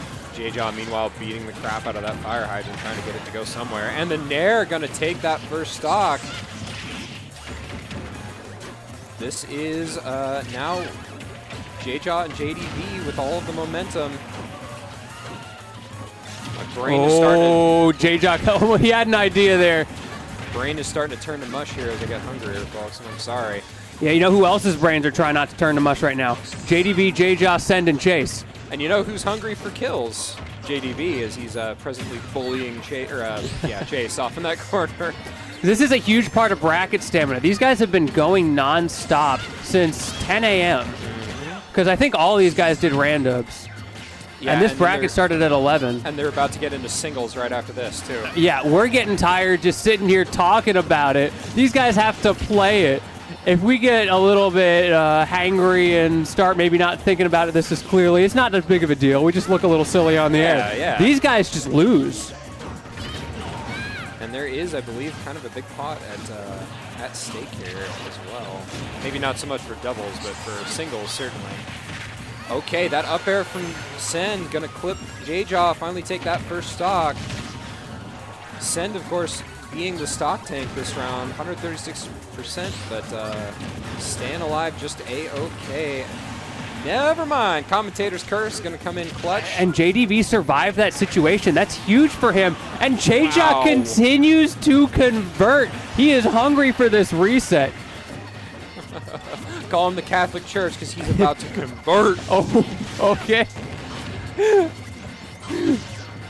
Whoa, low, low. My man getting Gregorian on me out here. I don't know about that, but I do know that the crowds are going to be chanting J-Jaw's name if he continues with this momentum. Catches the, wow. Drop shield just to catch the gyro there. Oh, wow. And somehow through the finishing touch. JDV the only one to get hit by that, even though all four of them were in the same spot. Finishing touch, of course, folks, kind of the king move of diminishing returns, as it only does 1% if it doesn't kill. Here's an opportunity for JDV in the corner. Can he send away? No, he can't. He gets past him. Once again, these stocks are staying so even. Both players, teams fishing for just the slightest little crack in the armor. J-Jaw finding one. I can't believe that killed. He had it all, like almost fully charged. Yeah, I guess he put a little extra spice on that one, didn't he? Yes, he did. Possibly also a little bit of bad DI from Send. Oh, no! Has the extra stock, though. J-Jaw needs to be very careful, though. He's very high percent, and Kirby's very light. That could be the whole difference right there. This turned around so fast, and now it's up to JDV. He saw what his teammate did in this situation last time. Can he do it himself? 142 on that Cloud. This could be the opportunity for him. Just needs to get to Chase and get a quick kill. 151%. Very doable for Pac-Man. He kind of has to go off there. Manages to get something going, but it's not enough. And now Limit is online. Going to be even harder to get that kill. What's Trident doing? And that's it. Send and Chase taking the victory. No bracket reset. Congratulations to them for winning the day on doubles. And JDB J-Jaw, unfortunate way for it to end there. I feel like that team kill really had a negative effect on that last game. Who knows? Maybe they would have still won, or excuse me, still lost. But whatever the case, they didn't make it that time. Definitely not what you want to see in basically last stock situation of grand finals. And that's going to do it for our doubles bracket. That is going to be it for doubles bracket. I'm going to go get some food in my belly, so I stop mush mouthing. Yeah, how's it going, dude? Got my man, shout out Trident behind us here. Hey, Trident. Always taking the best photos. I can get photos of you guys today. You gotta like just sneak the thing over the. Yeah. Then you can't see, but yeah, I'm sorry, guys. No worries. It's no all worries. good. We Maybe, could. maybe I can sneak around at some point and not in the center. We'll figure it out. I love my man Trident. Always a pleasure. Production.